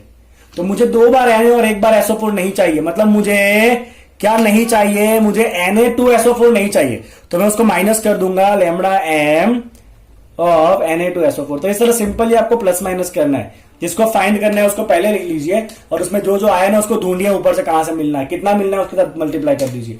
तो आपका यहां आंसर कितना बनेगा बच्चों बताओ, 2 इंटू CH3COO का वैल्यू मैंने P लिखा हुआ है, ओके। MgSO4 का वैल्यू मैंने Q लिखा हुआ है, माइनस Na2SO4 का वैल्यू कितना है Na2SO4 को मैंने R लिखा हुआ, तो ये जो भी वैल्यू है आपको क्वेश्चन में डाल देना है, आपको आंसर मिल जाएगा। तो इस तरह से आप वीक इलेक्ट्रोलाइट के लिए मोलर कंडक्टिविटी फाइंड कर सकते हो। समझ आया बच्चों आपको? चलिए, ऐसे 3 क्वेश्चन मैंने आपके स्क्रीन के ऊपर रखे अलॉन्ग विद द सॉल्यूशन। मैं सॉल्व नहीं कराऊंगा, सीधा वैल्यू डालना है आपको। पहला देखिए बच्चों, calculate the lambda 0m for CaCl2 and MgSO4। दोनों स्ट्रॉन्ग है, एक Ca 2 Cl प्लस करो, आपको वैल्यू टेबल में दिया होगा, आगे सीधा प्लस करो, आपको आंसर आ जाएगा। फिर MgSO4, एक मैग्नीशियम एक सल्फेट, सीधा प्लस करो, आंसर आ जाएगा। देख लो सॉल्यूशन के अंदर, I think there should be no doubt in that. Okay, चलिए बच्चों, उसके बाद क्या है? तो NaCl, HCl and NaC value दिया हुआ है, आपको फाइंड करना है। HSC वाला मतलब यही सेम क्वेश्चन है। ये है बच्चों आपका क्वेश्चन नंबर 3.8, एग्जाम्पल नंबर 3.8। खाली आपको वैल्यू डालना है बच्चों। देखो क्या क्या वैल्यू दिया हुआ है। तो आपको HCl का वैल्यू कितना दिया है? 425.9। ओके, NaC का वैल्यू कितना है बच्चों? 91। और NaCl का वैल्यू कितना है? NaCl का वैल्यू है 126.4। ये तीनों वैल्यू रख दीजिए, तो आपको आंसर कितना मिल जाएगा बच्चों? 390.5 मिल जाएगा। लिख दो वैल्यू, यहां 390.5 आपका आंसर आ जाएगा, siemens centimetre square mole inverse. समझा आप किस तरह करना है वो? ओके, तो वीक का फाइंड करना, स्ट्रॉन्ग दिए थे, हमने रिलेट कर लिया। तीसरा क्वेश्चन देखिए बच्चों, the conductivity of 0.001028 mole per litre, molarity is given. Acetic acid, उसका कंडक्टिविटी मतलब K is given, that is 4.95 into 10⁻⁵ siemens per centimetre. Calculate the dissociation constant if lambda 0m of the acetic acid is given 390.5। क्या करोगे बताओ? चलो बच्चों, let's see that. चलिए बच्चों, तो जितना डेटा का काम का मैंने लिख दिया है, कॉन्सेंट्रेशन लिख दिया क्वेश्चन में से, कंडक्टिविटी K का वैल्यू लिख दिया है, साइमन पर सेंटीमीटर में दिया है, आपको K फाइंड करना है, dissociation constant of the weak acid, right? No issue, lambda 0m is limiting molar conductivity, वो भी दे दिया है। सबसे पहले बच्चे एक काम करते हैं, let's find the value of lambda m। तो लैम्बडा m क्या होता है बताओ? चलो बच्चों, लैम्बडा m होता है आपका 1000 इंटू K/C। ओके, K किस में होना चाहिए बताओ इसके अंदर? Simon per centimetre. C किस में होना चाहिए कंपलसरी? मोल पर लीटर। चेक करो, चलो दिया हुआ है मोल per litre fine, Simon per centimetre fine. तो ये हो गया बच्चों आपका 1000 into K, that is 4.95 into 10⁻⁵ divide by concentration से, दैट इज 0.001028। चलिए इसको सॉल्व करेंगे तो आपका आंसर आएगा बच्चों 48.15 siemens centimetre square mole inverse. चलो फर्स्ट आपका हो गया बच्चों, लैम्बडा m आ गया, मोलर कंडक्टिविटी। अब फाइंड करेंगे degree of dissociation alpha,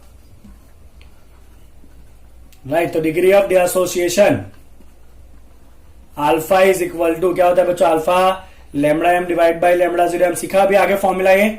okay, चलिए लैम्बडा m कितना आया है? 48.15 और लैम्बडा 0m वैल्यू ऑलरेडी दे दिया है 390.5।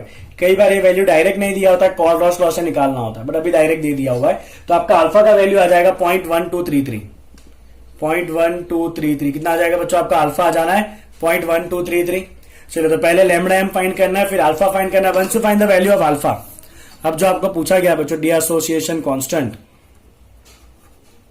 तो ओके, तो अब काम खत्म हो चुका है। Dissociation constant K is equal to alpha square C by 1 minus alpha. Yes और नो? ओके, तो सिंप्लीफाई कर लो। चलो, इसको अल्फा का वैल्यू दे रहा 0.1233, स्क्वायर करेंगे उसका, कॉन्सेंट्रेशन इज 0.001028, यहां से लिया कॉन्सेंट्रेशन C का value, divide by 1 minus alpha is 0.1233। चलो, इसको जैसे ही सॉल्व करोगे you will get your answer as 1.78 into 10⁻⁵ mole per litre. Ka का वैल्यू कितना होगा बच्चों? यूनिट क्या होगा? मोल पर लीटर, क्योंकि अल्फा इज यूनिटलेस, ये भी अल्फा यूनिटलेस है, कॉन्सेंट्रेशन है मोल पर लीटर में, तो Ka का यूनिट भी क्या होगा? मोल पर लीटर में आपका आने वाला है, राइट? तो यहां पे बच्चों आपका इस चैप्टर का मोस्टली जो थियोरेटिकल पार्ट है ना, इस पर्टिकुलर टॉपिक के रिलेटेड वो कंप्लीट होता है। आई होप कि आपको इसको ना कम से कम 2 पार्ट में करके पूरा देखना पड़ेगा, राइट? और अच्छे से इसके नोट्स आपको लिखने हैं, राइट? वीडियो को लाइक करना मत भूलिए, ओके? चैनल को सब्सक्राइब करिए और आपके दोस्तों के साथ इसको शेयर करिए। Thank you so much for watching it.